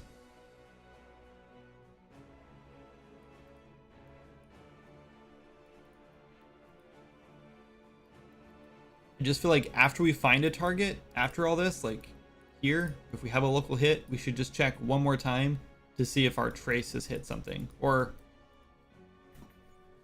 we need like one more trace that's like really narrow. I don't know, maybe not.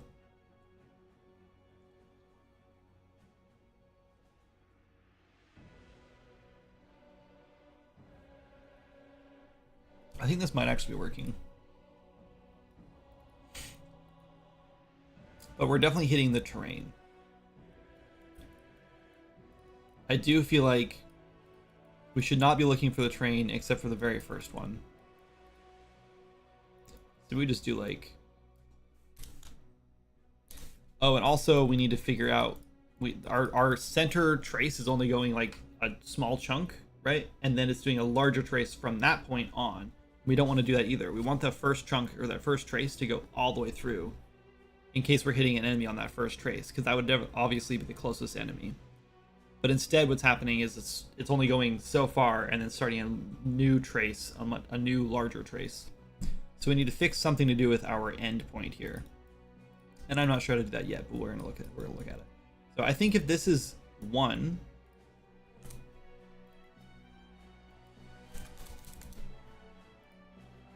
we want a different set of objects. So if this is the first trace, then we care about if this is world static. Otherwise, we don't care about world static.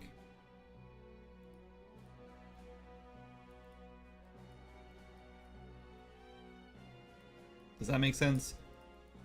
Because only our first trace is what we're actually like aiming at, and we shouldn't be prioritizing the terrain.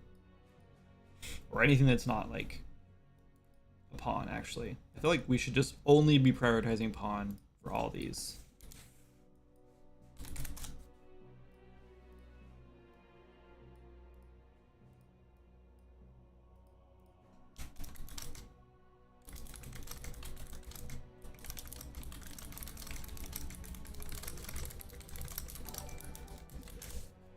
Which means that if we ever set up like, okay, so for example, those like crystals, right, that you can shoot on like Azura and in Windless Woods. I think Farmlands might have some too. No, just in Azura and Windless Woods. If we want those to be auto aimed, then we need to set them to pawn, because pawn will check for auto aim.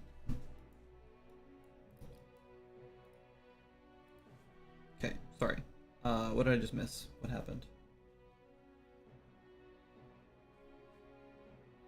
You can add sights on enemies. The enemy currently in scope. That could work, but I mean, I'm kind of going to do that for like single target spell casting, which is why I started this anyway, but then we got sucked into this. The problem with that... Maybe not. Maybe there's not a problem with that. I think the only problem with that is that this is not happening on tick. This is happening one time when you loose the arrow. And I don't really want to rebuild this what happens on tick to be finding the target currently. It's also kind of expensive, so I'm kind of glad it's just happening one time when you let go of the arrow. What's up, boss? Welcome in.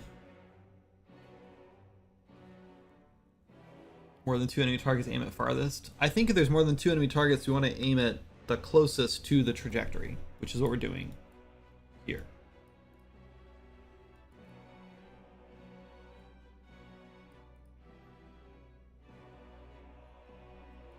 Don't really need to print there. I do want to keep this up because I want to see where we're hitting.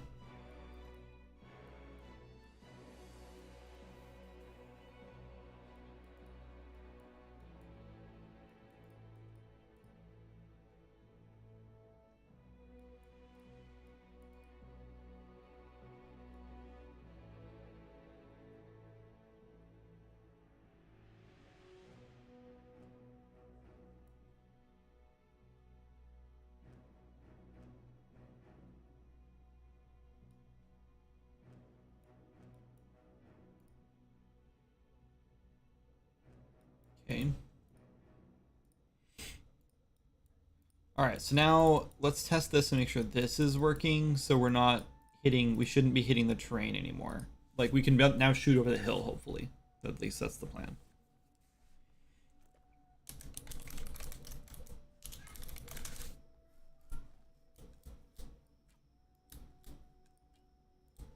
Okay, cool. But now if I'm, no, because it should be seeing this for the first trace. Oh, right. You know why? Because the first trace isn't long enough now. So it works here. The first trace is not long enough. The first trace doesn't go all the way through. That's the next step. If the first trace goes, if the first trace can go all the way through to the very end, then we're good to go. So for each loop, or for loop, we're taking the local range divided by 600 to be the last index. The local range, 600 divided by that is the distance we're multiplying this by to get, no, multiplying the forward by to get the end radius. The end should be multiplied by the local range, right? Instead. So they should all be looping through. The problem is it's starting this. No. Local start. Is local start changing? Yeah, we're setting the local start each time. We don't want to do this. Our local start should stay the same every time, right? Okay, I think that should work. We'll find out.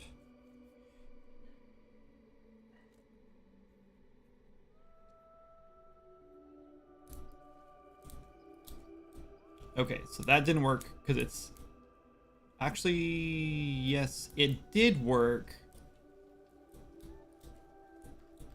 It's starting them all at the start, which is what I told it to do.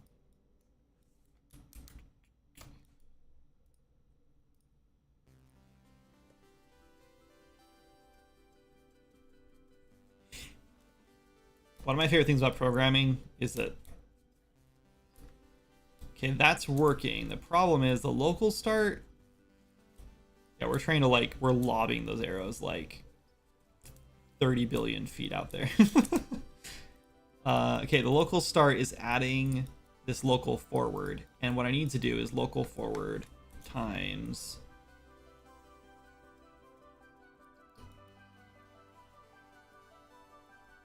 this. I need the same thing here.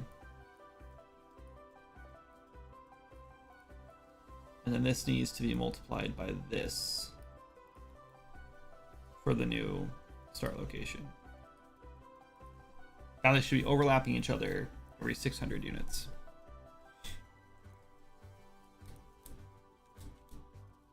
Now we're talking. That's what we wanted. Okay, so now if I hit this, beautiful. That first trace is still too fat. It needs to be more narrow. Let's see, first trace. If we're at 0, we should just put this at 0, or like 1, I guess, maybe. And then 500 should be fine. Maybe we go a little bigger than 500 at that range. Maybe like 700.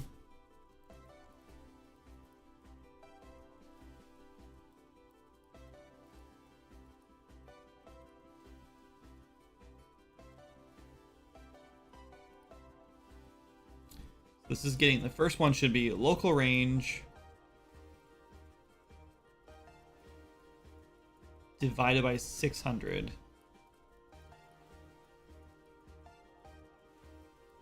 I wonder what the range is.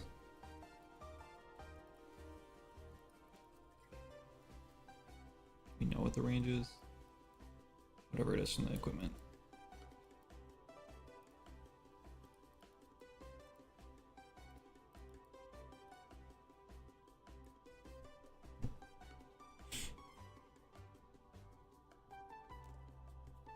The next step, I think, is just going to be... We're still hitting that. It's even bigger now. How's it getting bigger? I mean, that's smaller.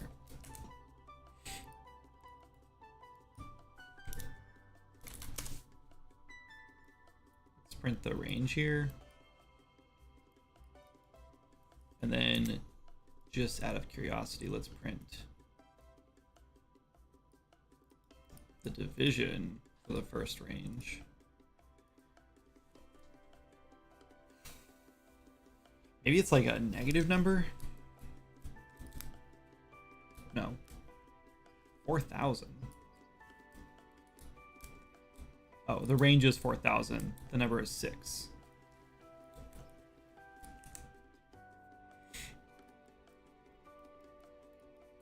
Okay, our range is 4,000. We divide 4,000 by 600 and we're getting 6.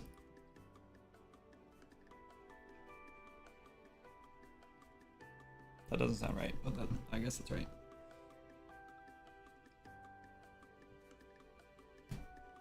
You don't see array object? What do you mean?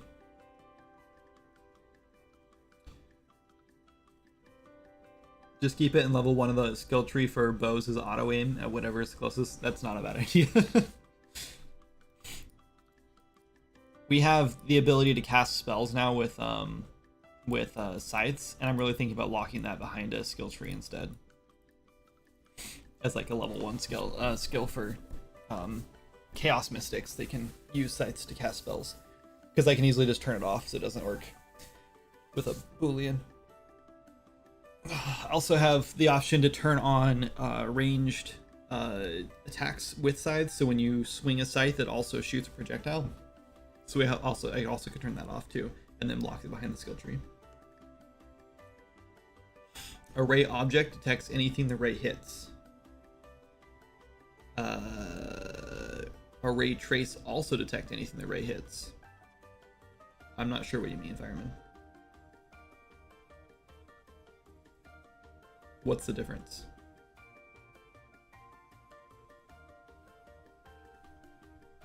This ray trace is definitely detecting anything the ray trace that hits. It's doing a multi-sphere trace for objects, and it's hitting all the objects. And then giving me them. And this is all working fine. This is not the issue. Okay, I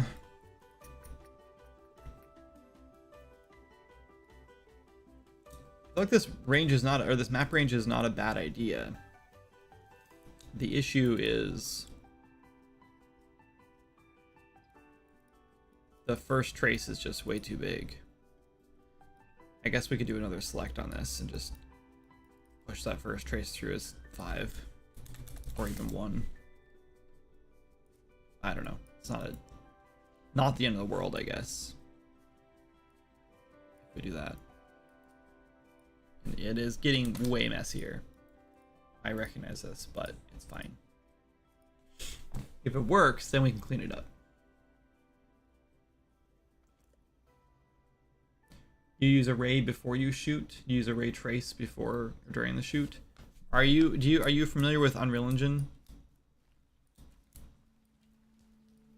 Okay, we have a really narrow shot now. This, but we have a really big auto aim. Let's spawn an enemy and see if this is working.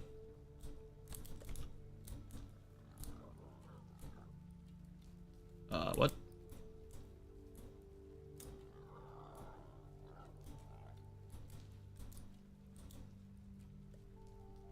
We're hitting something, so we're probably returning. That doesn't make sense, though. Did we not test that just a second ago?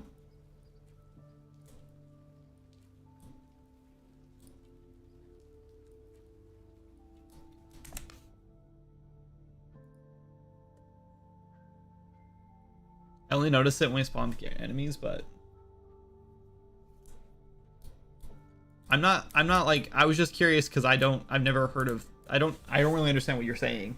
How do you create an array that's not a ray trace in Unreal Engine?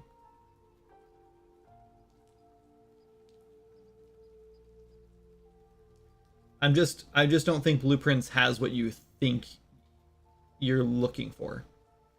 Unless I could be just misunderstanding, but I need more explanation from you, I guess. I need more technical explanation, like how to do that. It should be under the options. Under what options?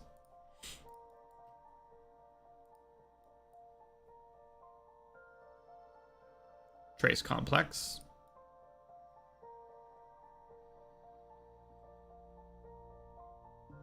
Good luck with the, I mean, if you're not familiar with Unreal Engine, then it sounds like you're not familiar with Unreal Engine, because if you were familiar with Unreal Engine, you wouldn't be checking the documentation for anything. The Unreal Engine documentation is going to say, ah yes, multi-sphere trace for objects, adds multiple sphere traces for objects. That's the documentation for multi-sphere trace. Guaranteed. Should we look it up? Should we look up the documentation? Maybe they've gotten better.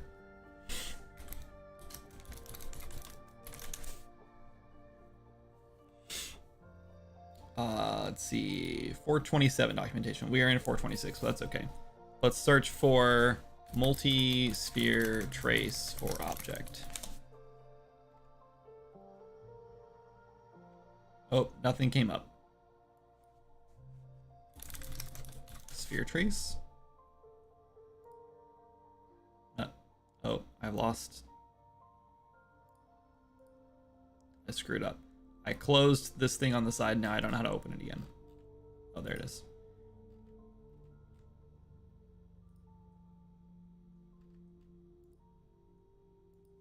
Let's see, 427. It's the oldest documentation I have.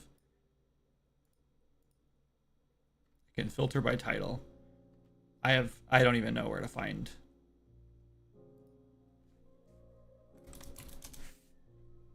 Trace with raycasts.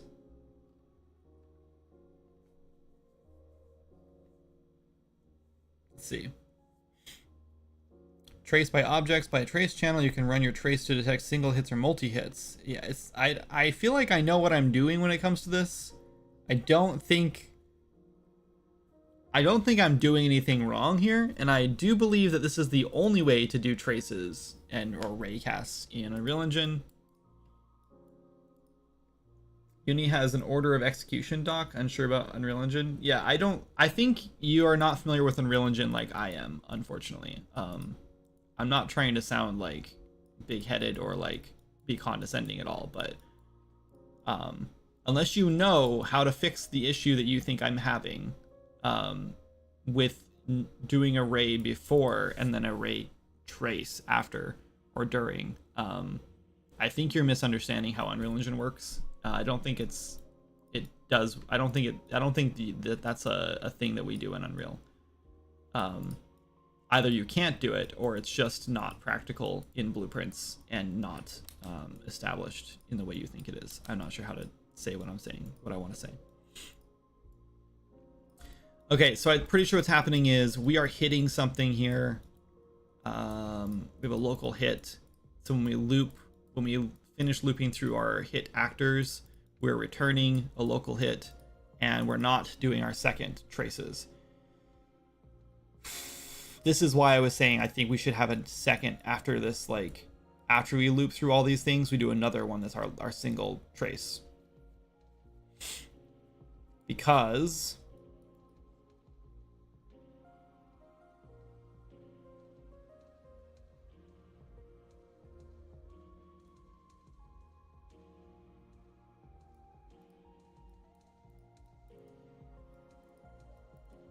we're hitting a world static. So if we're hitting the, yeah, so I don't know.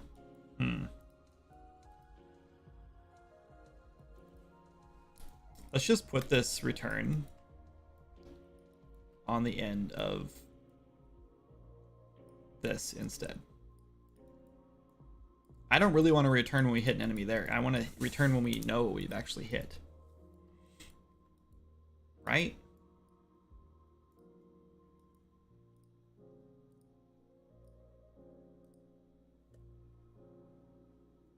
That's great. You can use a ray before a loop to check for collisions. That way when you shoot, the targets should be in queue. Using a ray trace during a loop is like checking for incoming.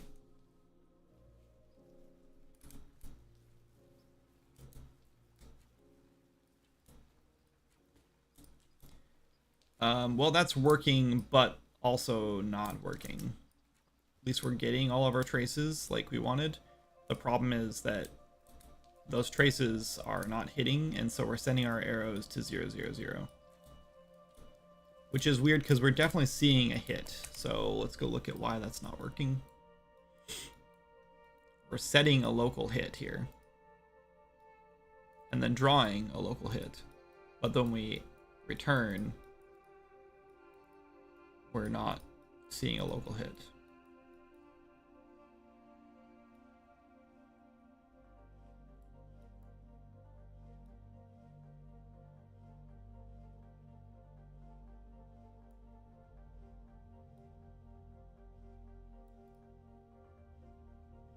Oh, because we're resetting the local hit here every single time. Oh, no. Yeah. I don't know why we're doing this.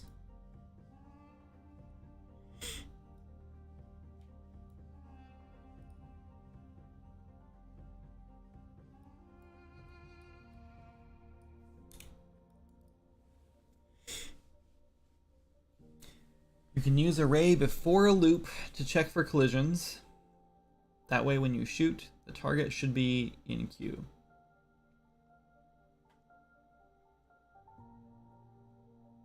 Still not following.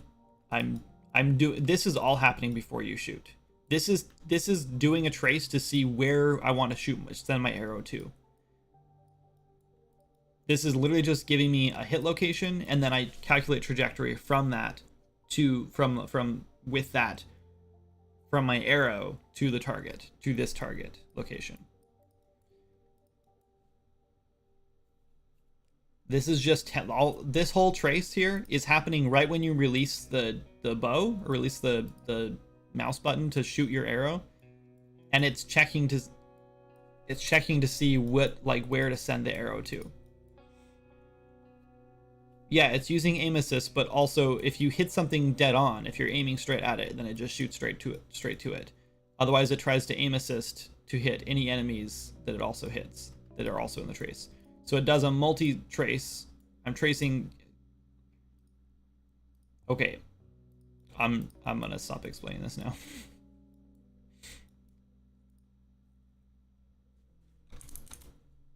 And put that back to 500. I think it's too big. But yeah, I think we were resetting this every one, and that was failing. Did we just test? I don't remember if I tested it. I'm too distracted trying to explain this. Yeah, that makes sense. Okay. Coming to say hi. Gonna watch stream on my hubby's stream. Cool. Wait. Gonna watch stream. Gonna watch stream on my hubby's stream. Huh?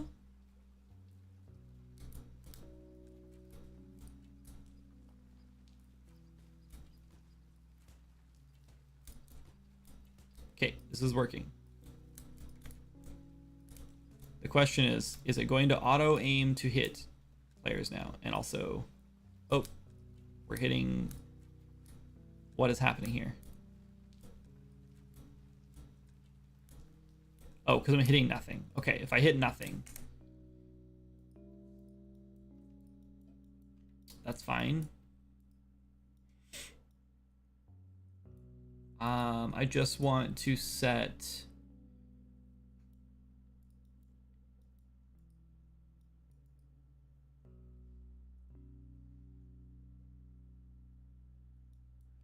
on return here. I want to get, let's see. I just want the distance of the last loop.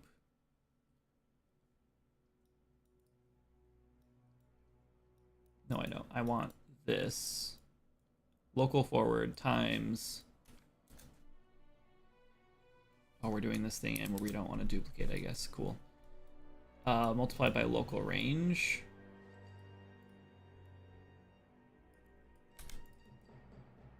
And we return this as the hit location.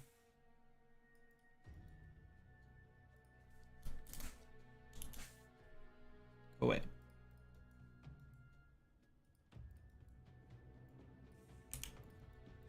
So if we don't hit anything, then we still want to return the distance, essentially. Like, we want to return like where the arrow should reach at the end of the duration, right? So we launch all the way to there. Streaming the stream on the stream Dream Steam. Yeah, that's what I was thinking. Still not working. Why? Local range, forward, local forward times that. Oh, plus local start. Duh. Oh my god, why are you not duplicating?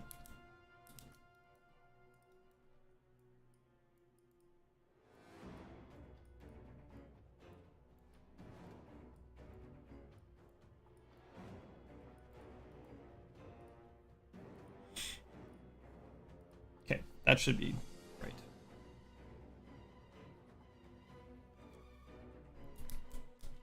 There we go. Still have a bit of an issue with like we're hitting, the trace is hitting like the top of this thing, but the arrow is obviously not able to like hit that because it's calculating arc but not calculating the fact that there's a hill in the way, so it's not doing like a higher arc. But I don't think there's anything I can do with that. I think that's just going to be like, can't shoot my bow here, I'm hitting something I don't want to hit, and that's just fine. All right, so we are getting the auto aims working.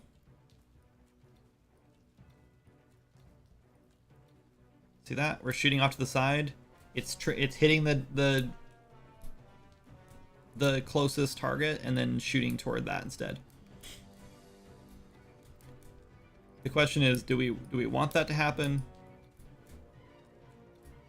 Or like yeah, we do want that to happen. The question is, how far of away or how strict do we want the auto aim? I kind of think it'd be kind of nice to just put in the options menu, just like crank up a slider for auto aim, which would essentially just change this right here, 1 to whatever. So if we promote this to a variable, or we did like a get auto aim variable or something, like let's put this like 100. Now our auto aim should be a lot less forgiving.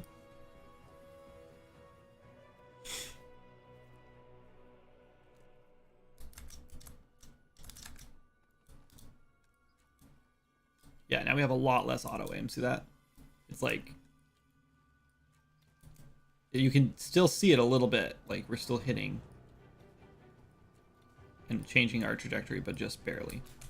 So 500 is a lot, 100 is not a lot. So we could just have a slider between like 100 and like 800. 800 can be crazy, right?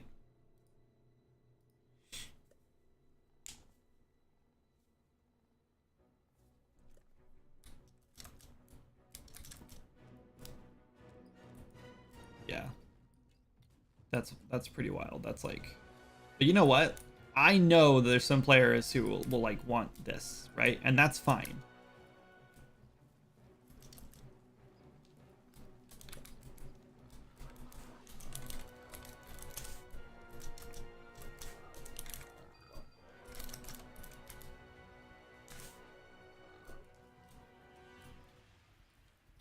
Like, I can't miss now.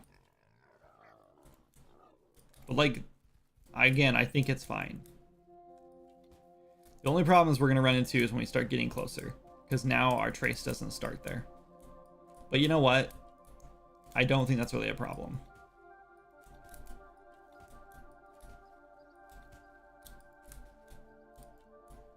I feel like if you're this close and you can't hit them, that's a you problem, right? That's not an auto aim issue. Also, this trace is pretty... Wait, is there like a smaller... Oh no, I see what's happening. We are adding to the end of the trace. That's kind of weird.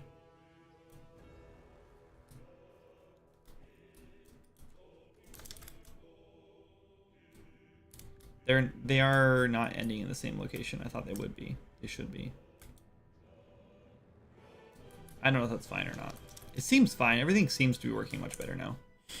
Okay, so the next thing we need to fix, let's set this back to like, let's do like, maybe like 350 is a good like middle ground for this. And I am starting to think this maybe needs to be a little shorter.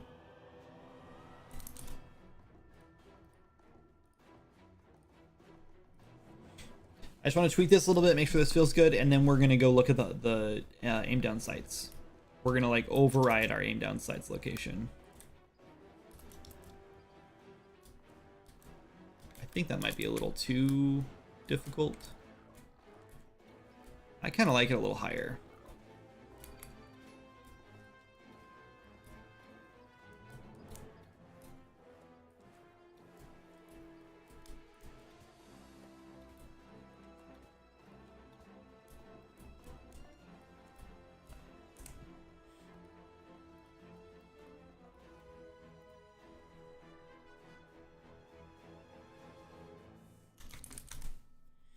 Let's leave it at 500.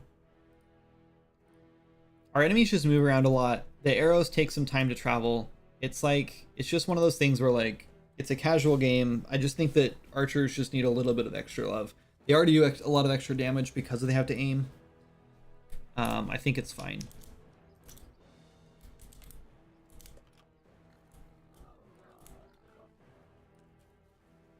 Yeah, so that worked perfectly. Like I hit her from the side. Or oh, it's not her anymore. I hit the bandit guy from the side, and I was expecting my arrow to shoot at that, but it was trained almost perfectly on the boar, so the boar took the priority instead. Beautiful. I think this is fixed. Okay, I'm happy with this. This is a mess, but I'm happy with it. Should I have commented more? Probably, but it's working as of right now. Let's turn off our trace. Or our debug trace. Let's delete some of these extra nodes we don't need anywhere.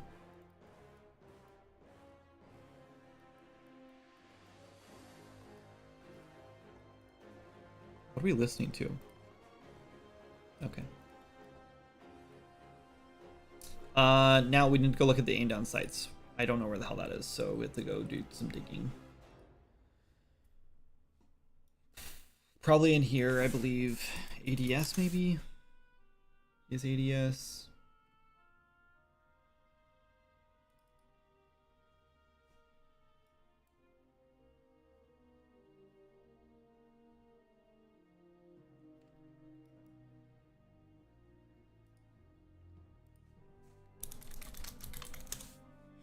Maybe it's on player character.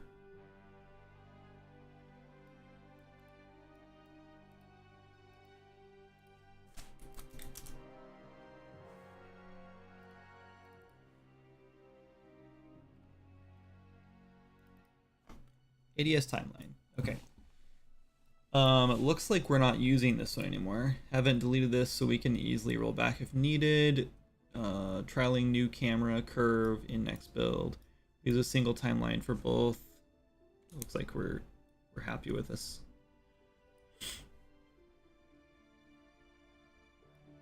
Single timeline curve for both build cam and ADS, so it tweens smoothly between them in edge cases.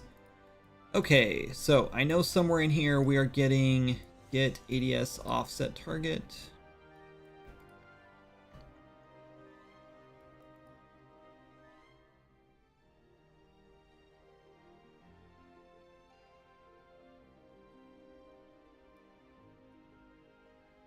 Read only target third person offset.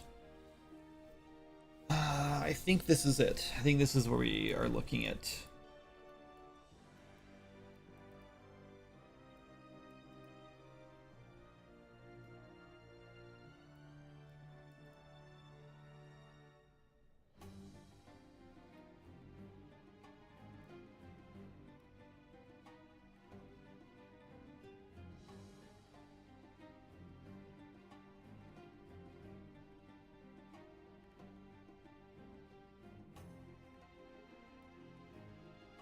I have no idea. I don't know what we're looking at. We have first person and third person. We're lerping between those two for the ADS offset. And we're multiplying that by amount of offset to use. I assume this is like just one.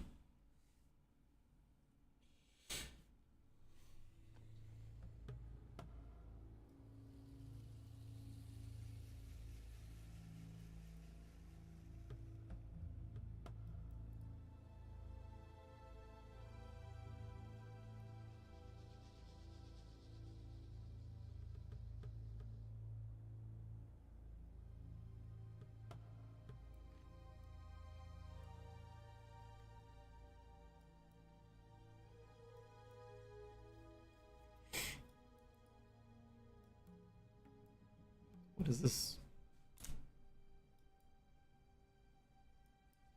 Got it.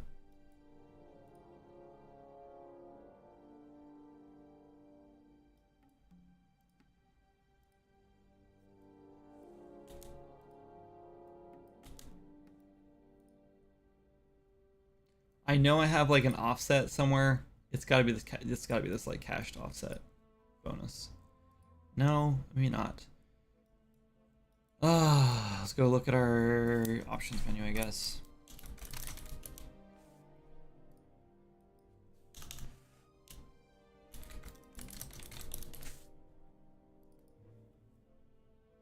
Settings, gameplay, capture slider.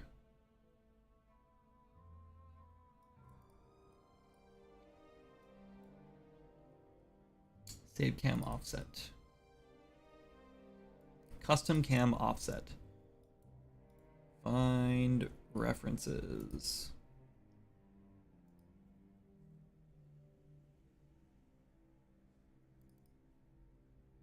Get cam offset. Okay, so we're looking for get cam offset. We should take this print off here.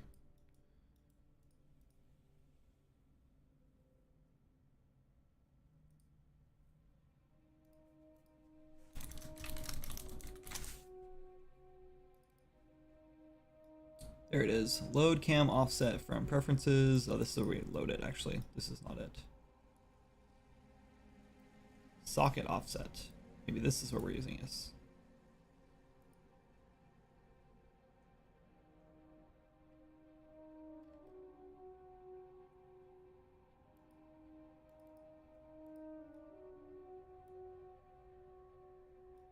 Never mind, maybe not. Where is our camera stuff?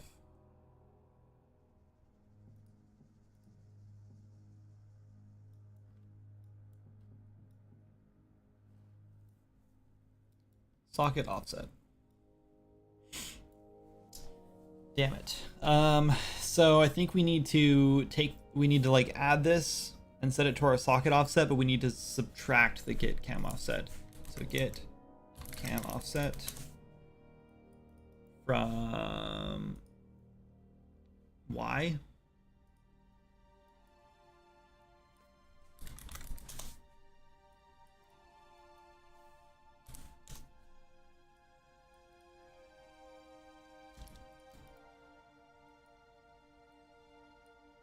This is gonna be ugly for a second. I'll clean it when I know it's working.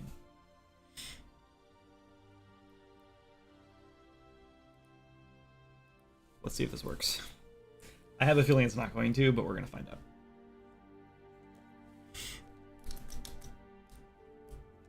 Okay, that works just fine.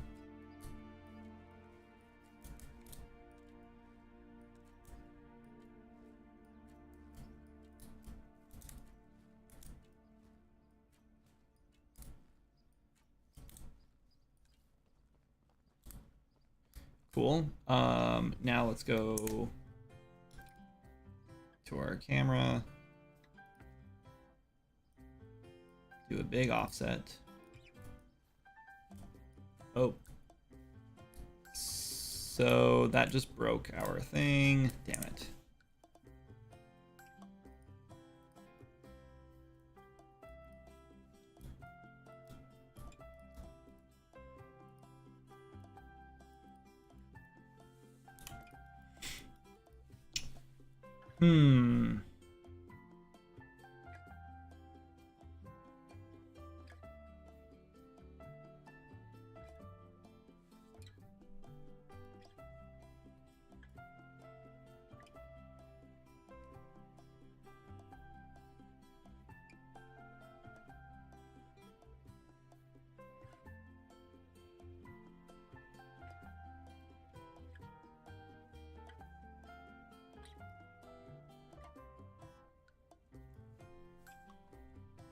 How do we do this?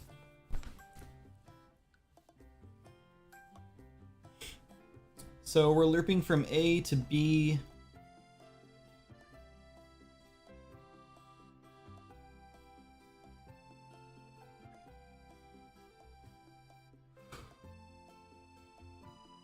What is this cached offset bonus?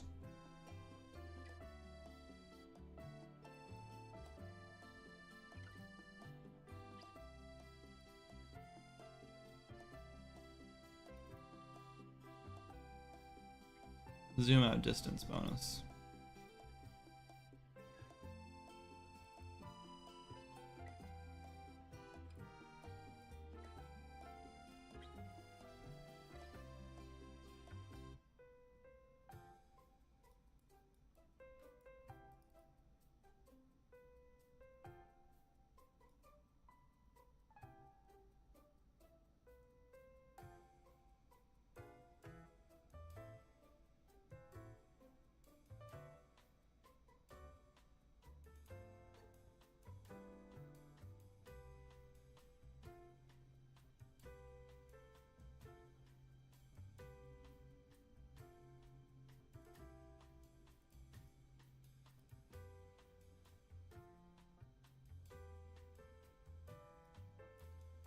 Camera state first person.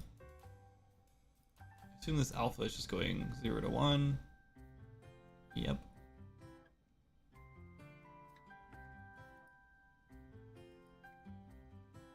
I can't go back from here. Stupid.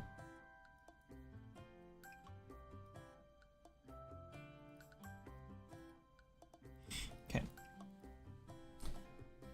So we just go from 0 to 1. So we start from our first person for some reason to third person.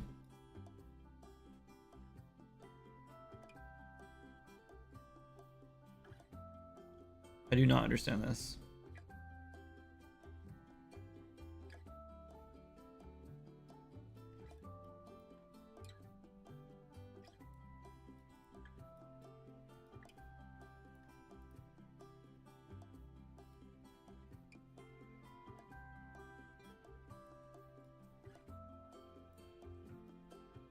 Maybe we just need to add that or subtract the distance between these two from the offset rather than the socket itself. I feel like it should be done in here, but I don't understand how or what's like being done here. I feel like it needs to be done between this. Maybe we just do it here.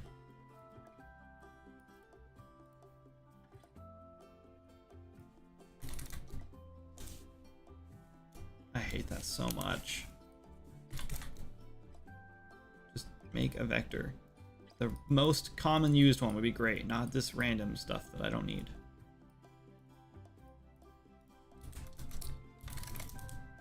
Get cam offset. Subtract this.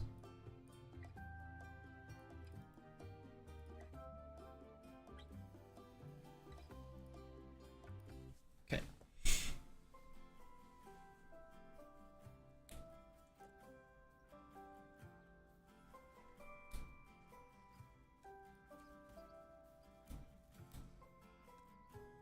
I think it worked. That fixes all of our issues.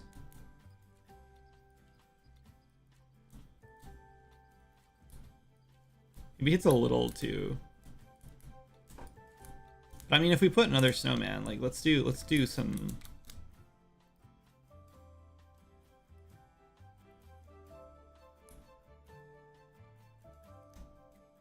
This.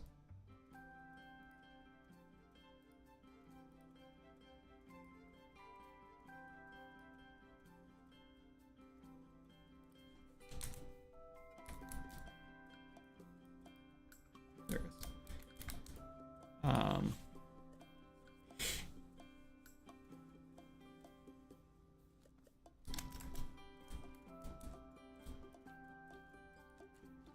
Yeah, so we're still hitting that one. And then if I aim in the middle of them,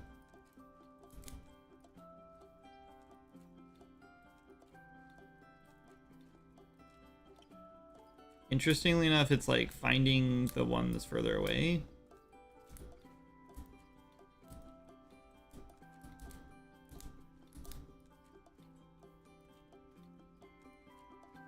Oh no, even if I'm aiming at this one, it's closer.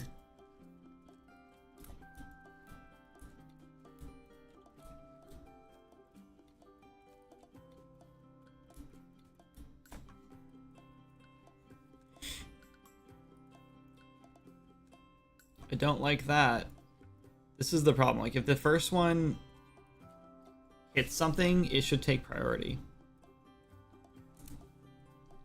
This is exactly what we were running into. This is what I was afraid was gonna happen.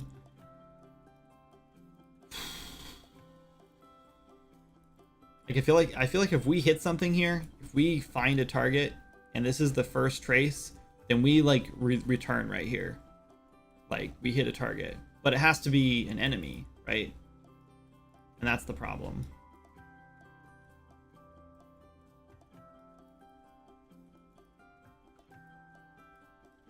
Okay, let's try this. Let's go. I don't really want to do this, but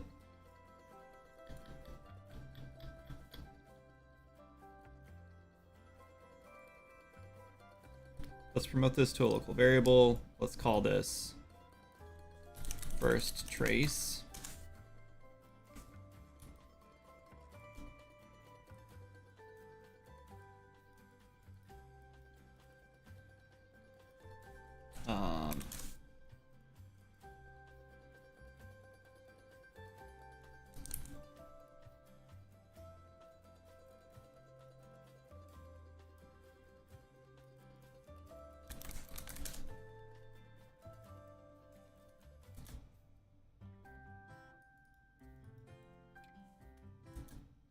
My god, why will you not duplicate?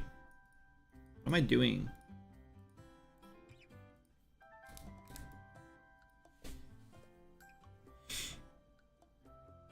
He don't done it? What? Yo, he done it. Epic. He don't done it. What's up, Tangled? Hey. Yes. Okay. Now if I miss... Uh-oh. We are still hitting something? Alright, this is... We broke it.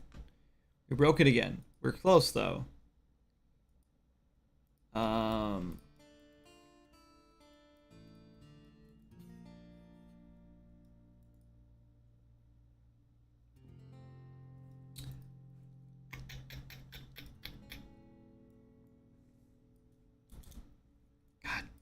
Come on. I think I'm gonna need to do this. Not that. This.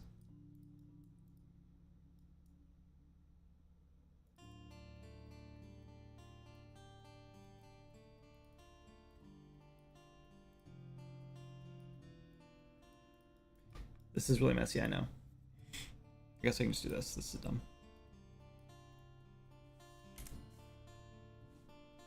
Oh no, why did I do this? Okay, good. We're good.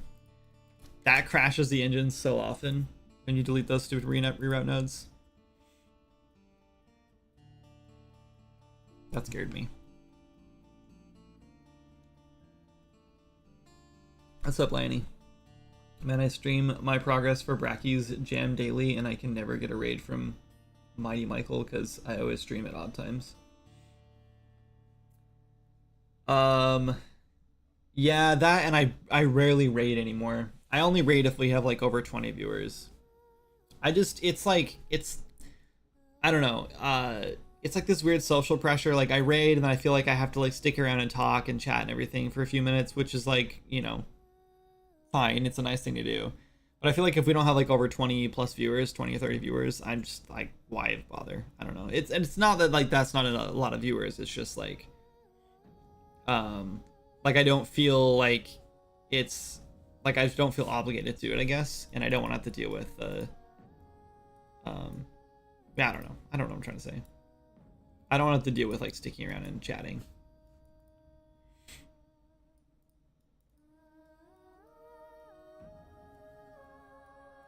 Okay, so this should only be happening now. I guess we'll leave that on here, that's fine. This will only be happening now if we hit a character. This is stupid, but...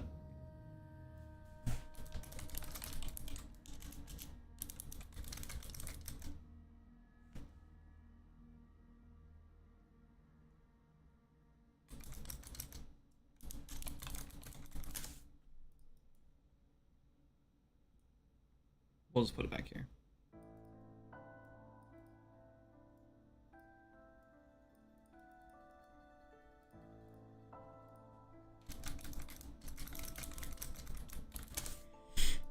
This is really dumb. We should have just, like... There's better ways to do this. Like, a sequence, maybe? Like a sequence on... this. And then we just do this. We delete these. And then we do this. I guess actually we'll do these over here. Do a sequence here. This goes down here. There we go. So we'll do this if we hit something. So first we'll set our things to our draw our thing, whatever, and then we will end this if it's our first trace. Otherwise, this doesn't happen, and we don't have to worry about it. But if we don't hit something, we never hit the sequence, therefore we never end. So we will only, we'll only worry about this if we actually hit a character.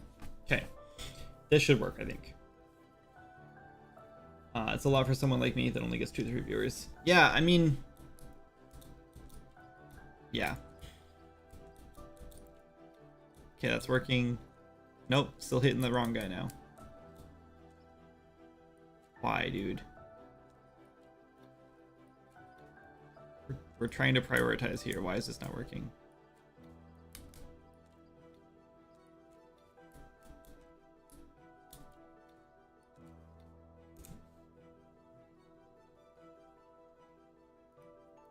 I'm confused.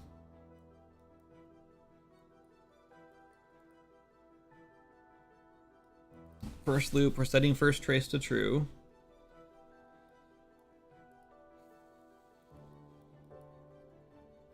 We're hitting a character.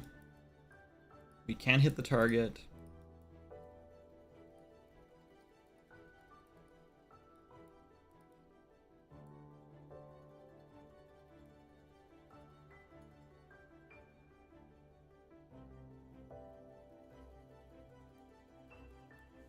I think we should do this trace or this afterward, actually.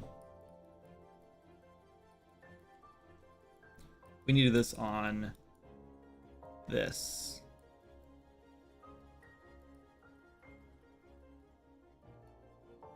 But the problem is that we don't know if we've hit.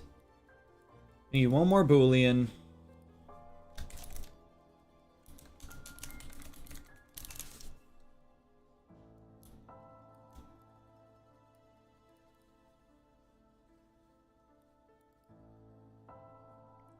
Set that true, and then before each one of these we'll set it back to, actually I guess it doesn't matter.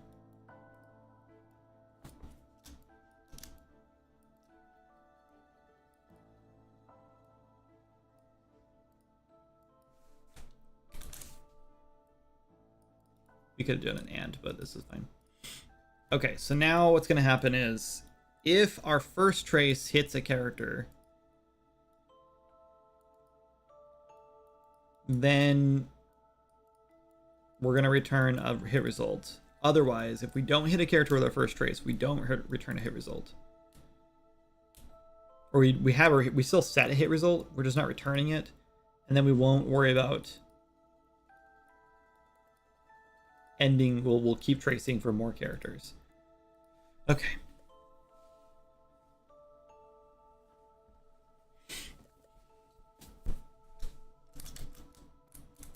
I still don't think it's gonna work. Yeah, why are we hitting this guy? What's going on here? Okay, let's turn on our trace again.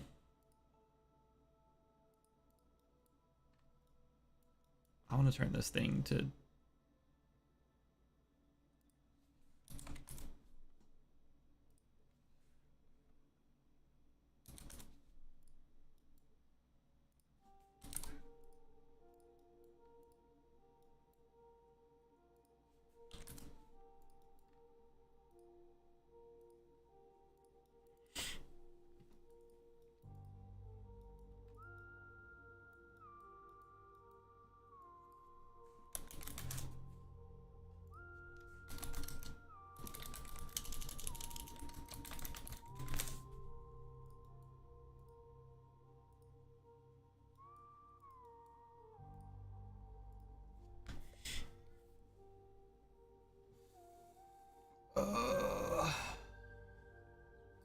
I'm also up in odd hours and I'm looking for some good background noise when I'm programming. By the way, haven't been around for a while, but what about the point and click 2D game?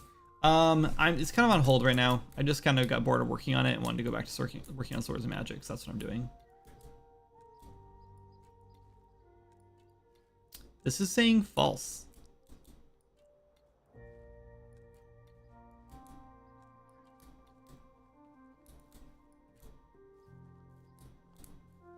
I'm confused. We're never getting to that.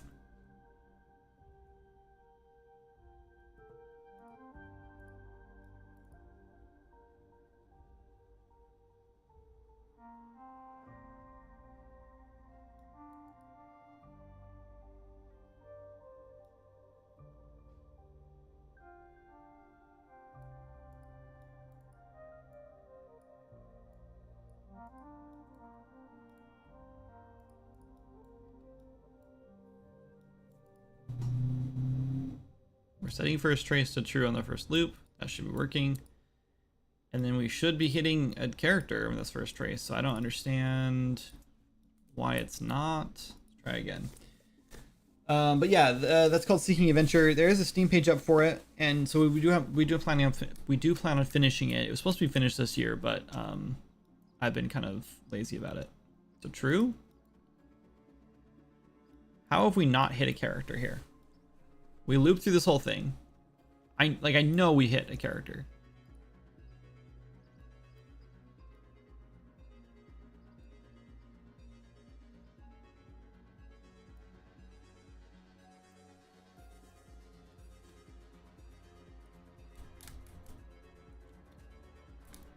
What? Oh, it does say immune. Maybe this is a bad.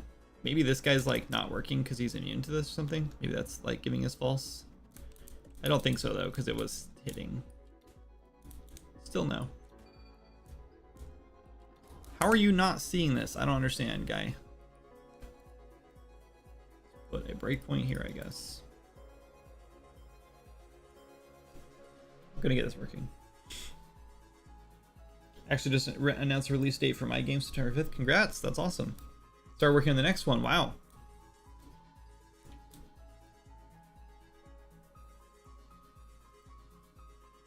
Hit actor, snowman, step over. What?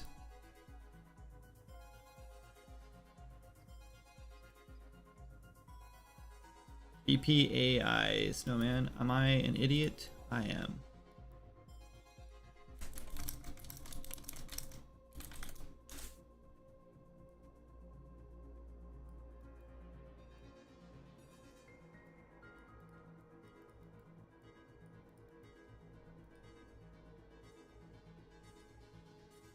Okay.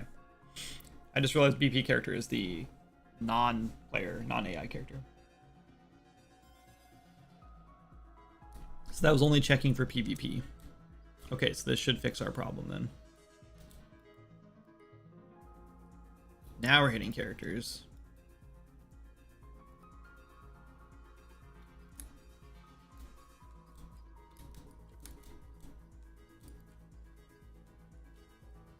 But now, okay, interesting. We're like hitting the character, but it's missing.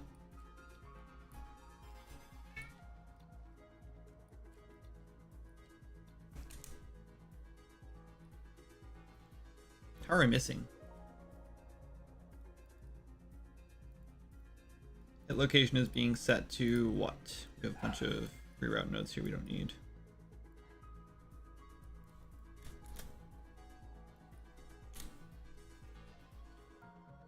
Impact point.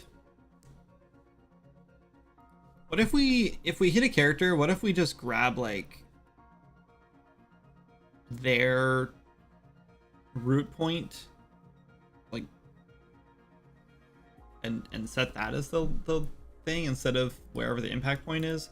Because the impact point, I guess, could technically still miss, especially if they're moving. Be easier to miss.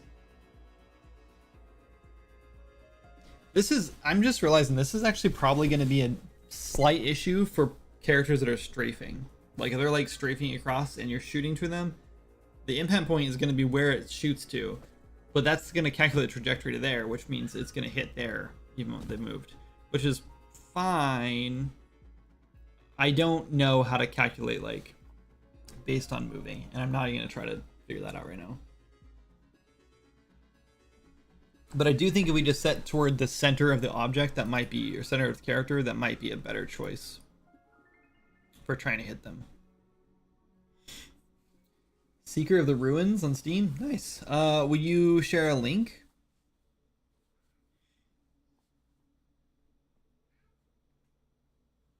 I want to see.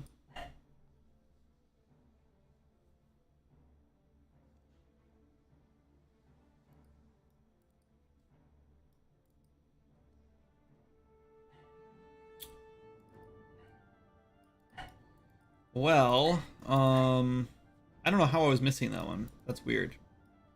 Local hit. Right, we were just getting local hit location. So that should have definitely been hitting them.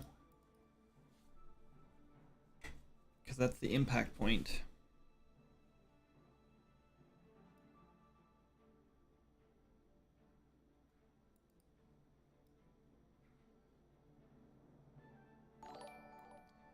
I guess I could set it to... I could do actor hit location down here. And then if we hit here, we could do...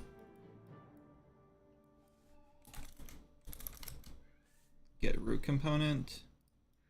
And then do like get component bounds. And then do origin.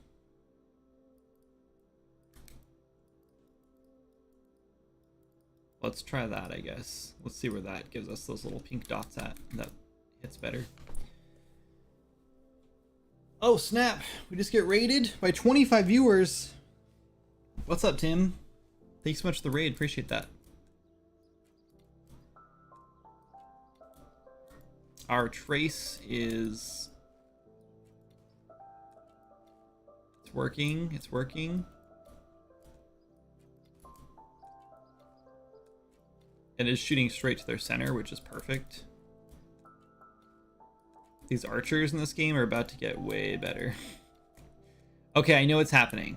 If we hit the target, we're just getting... Yeah, so if we're hitting a target, we're just shooting wherever the arrow is going, I think, instead of get... Which is weird. Right? Hit character, hit target, we're getting the component bounds.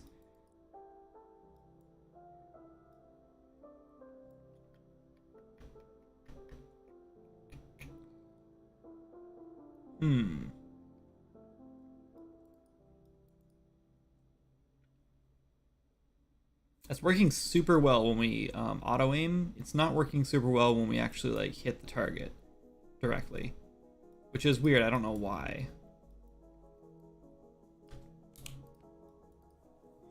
Anyway, must raid and run today, but starting a new game October 1st with a big kickoff party on my stream. Oh, congrats. That's huge. That's very cool. Excited to hear about it. Cool, man. See you later. Thanks for dropping in. Thanks for the raid. Hi, everyone. I'm Kindred. I'm making a game called Swords, Magic, and Stuff.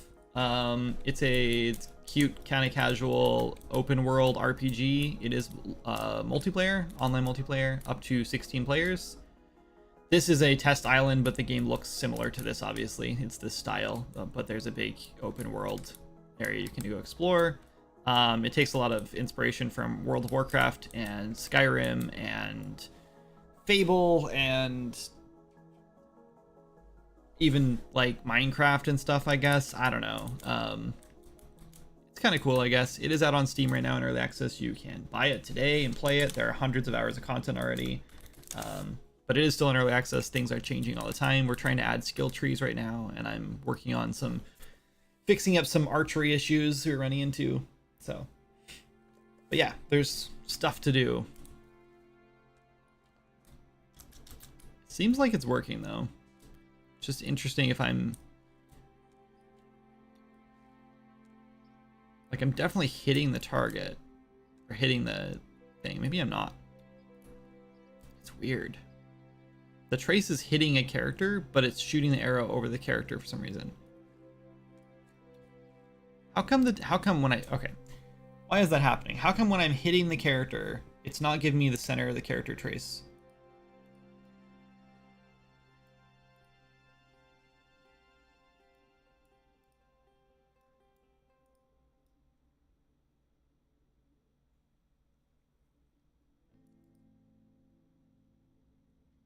We are tracing, so maybe what's happening is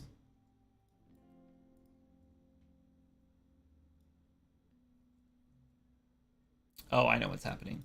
So the first time we hit the character, it goes through here. And then it loops through to see if we hit anything else, which might be the terrain. And then it's like, okay, yeah, we did hit the terrain. The terrain is further away. So therefore, we're going to set our hit location to this. But we've already set hit character to true. If we hit character, we just need to return. Right?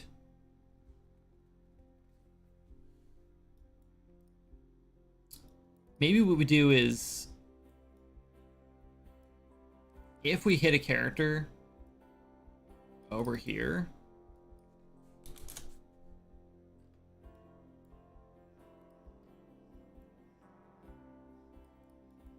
then we don't worry about this because we've already set our priority, right?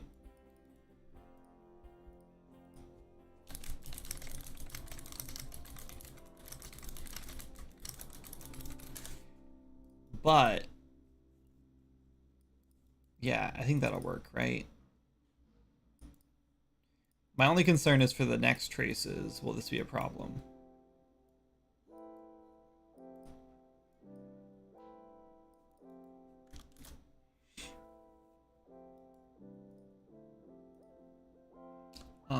Let's see, Tangle. Want to check out my jam game so far? Main idea is you got last biscuit and everyone fights over it.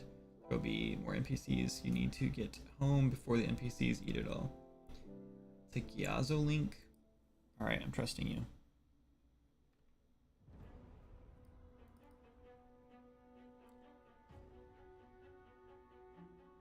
This is fun. This looks crazy fast-paced. The animations are awesome too, like the physics.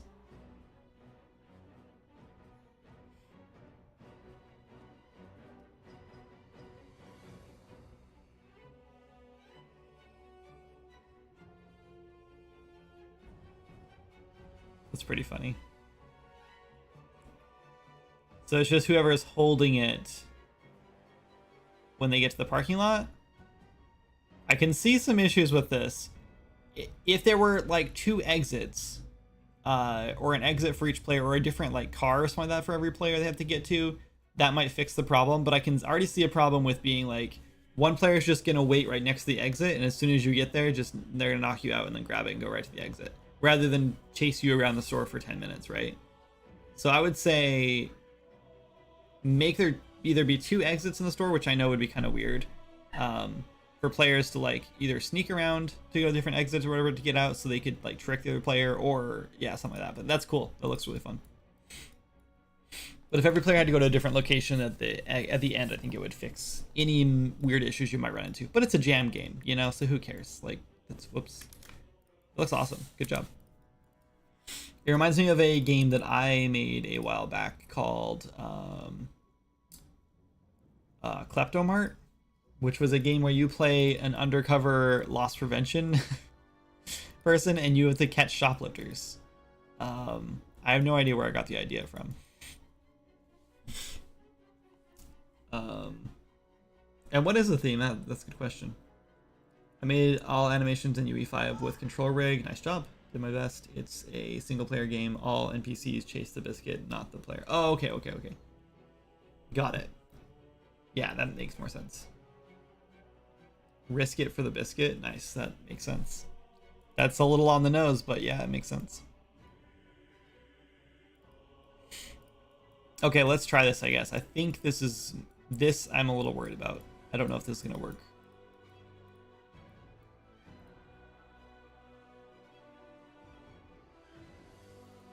Maybe it will.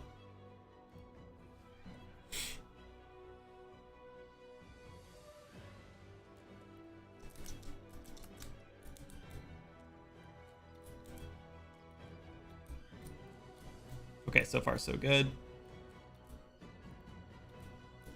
I think we got it. It's a little convoluted, but it seems to be working perfectly. I hope this works better. So, all right, now there's one issue. There's one issue that I would love to solve with this while we're playing with it, that I don't know if we have already or not. I don't think so. Let's turn this off because we don't need any more. But there's an issue where we run into, or when the player is too close to the enemy, the arrow randomly just shoots off into nowhere. I think we might have already solved this though. If you're like too close aiming,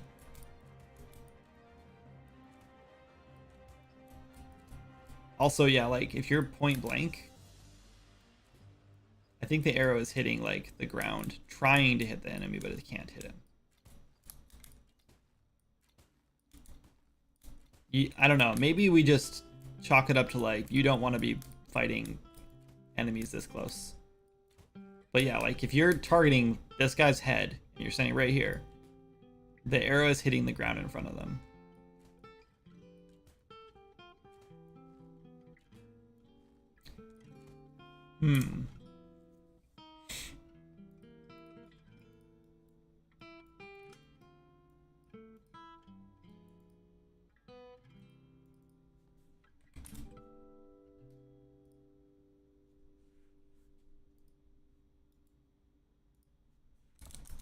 I'm not even seeing this purple dot anymore.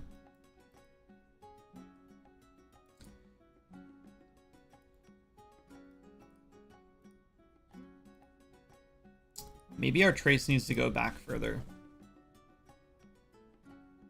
Oh, I did not check it out, Laney. Sorry. I thought that's... Yeah, I was looking for the link. Sorry. You posted it right before the raid. That's why I got distracted.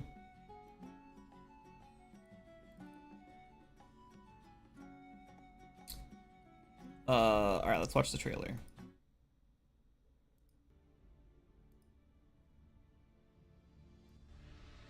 Sorry. Have we seen this before? I think you showed this before, right? We looked at it.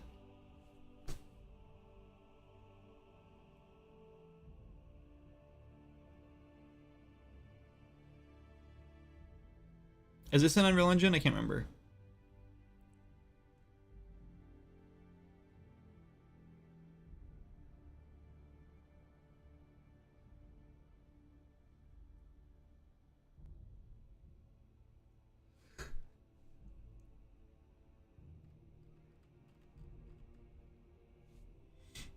Unity.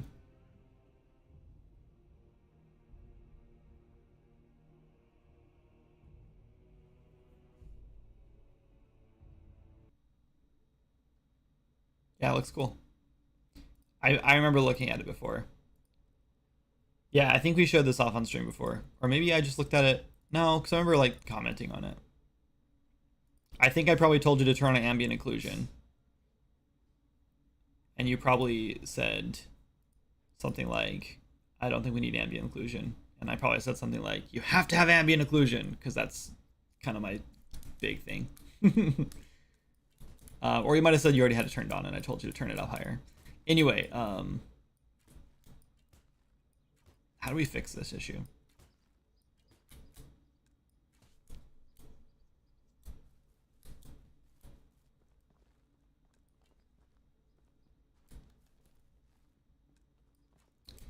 Oh, here's another issue. I just realized we're probably going to run into this problem. Players are going to be like, why is this happening? If I turn this offset all over here. Whoop. That's going to drive people nuts.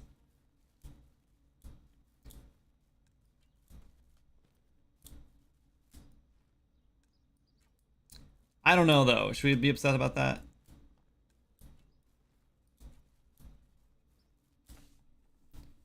Definitely possible. Yeah. Anyway, both games look great. Nice job, guys.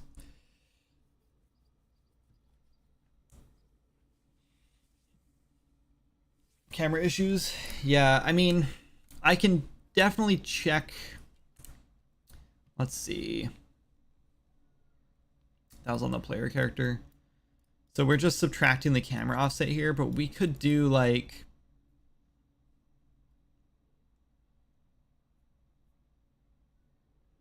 If the camera offset is negative, so it's less than 0. Hello. Oh my god. Do a select here. Goes here. If false, no, yeah, if false, we do that. If true, we could subtract another.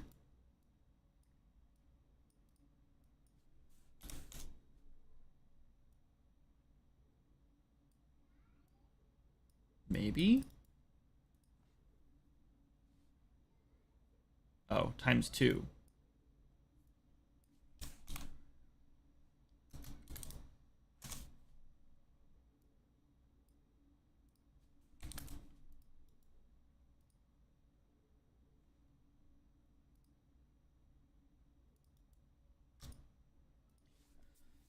maybe this is definitely a situation where I should have a comment on this because, yeah. Check that out. I mean, I hate it, but you know, I also don't left offset my camera. So, but if you offset your camera, you'd probably want to use your bow in this hand, and in which case this would feel so much better. This makes so much more sense, right? So yeah, I think that's fine. And now let's just double check. We go to options. We can offset our camera as much as we want to the left, as long as it's a little bit to the left. Nope, still didn't work. Uh-oh. Did I go too much? Oh, it's centered, that's why. There we go. As long as it's one snap to the left, works just fine. And then once it's centered, it'll always offset to the right side. We did it. Perfect. Okay. Happy with that. Fix that issue.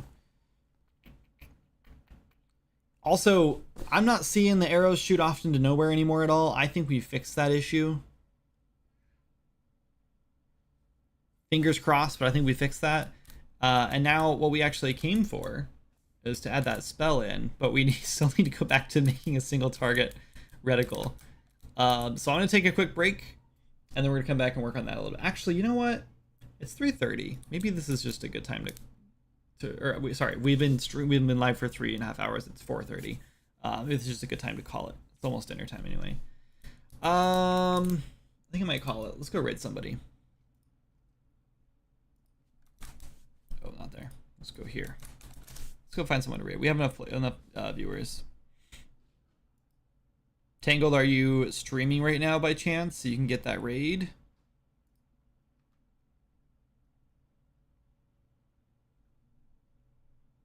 You can swap bow hands? That surprised me. Yeah, you can. Yeah, because you can put your weapons in either hand you want.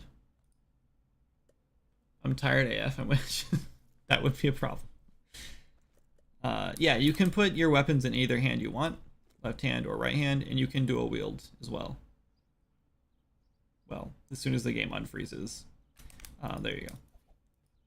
So you can use your shield. This offset is so annoying though. I like to go like 1, maybe 2. That's it.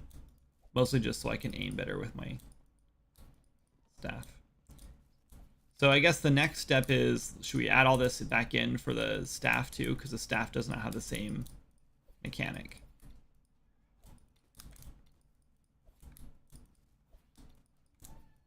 As the bow. It's very easy to do with the bow with this though, because this whole thing should just be wrapped up into a function that I can just plug in whatever I want, and it should work. But yeah, I kind of think the staff should get the same treatment. Also, we should probably reduce the arrows hit marker thing too, but we'll work on that later. Anyway, let's go raid somebody. Let's go raid, I don't see anyone. Coding with strangers, maybe?